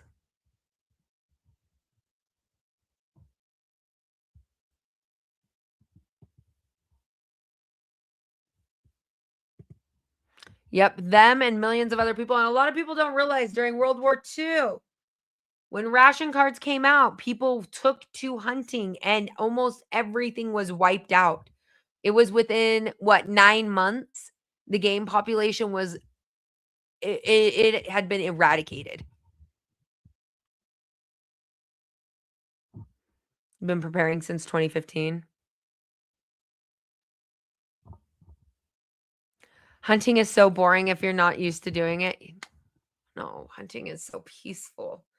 Some people go to therapy or meditation. Some of us would just rather like to be outside the whole time.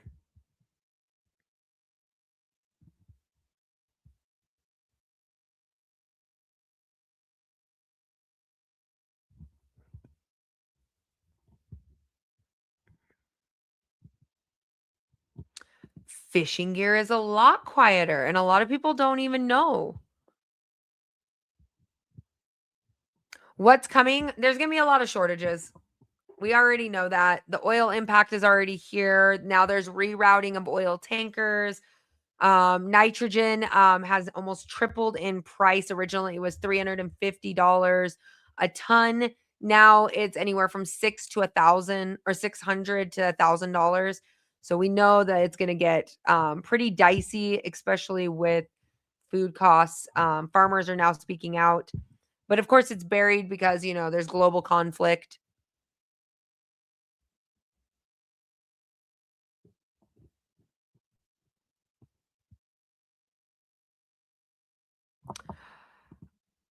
Oh, yeah, that's the one. That's the one it's going to be. It's an interesting one.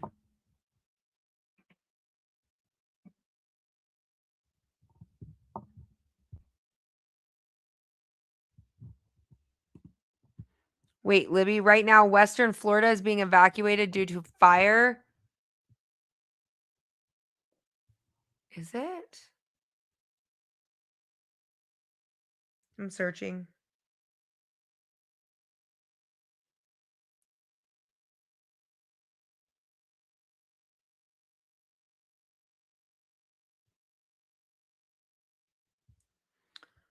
Yep. Brush fire is spreading. There's so many fires everywhere that are very suspicious right now. Absolutely. Super cult. We have our own cult. You want to join our cult? What's in your cult?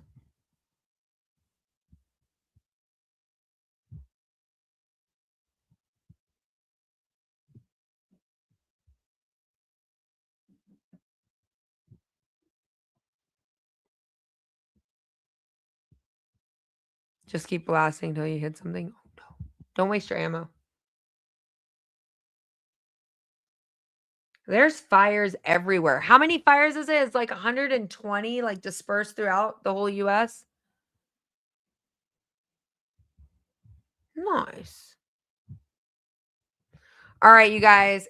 We have done a live for 2 hours tonight. I will be back on tomorrow. Yeah, Nebraska's on fire. It's crazy, Libby. I'm gonna get off to bed. I have to be up in about 6 hours.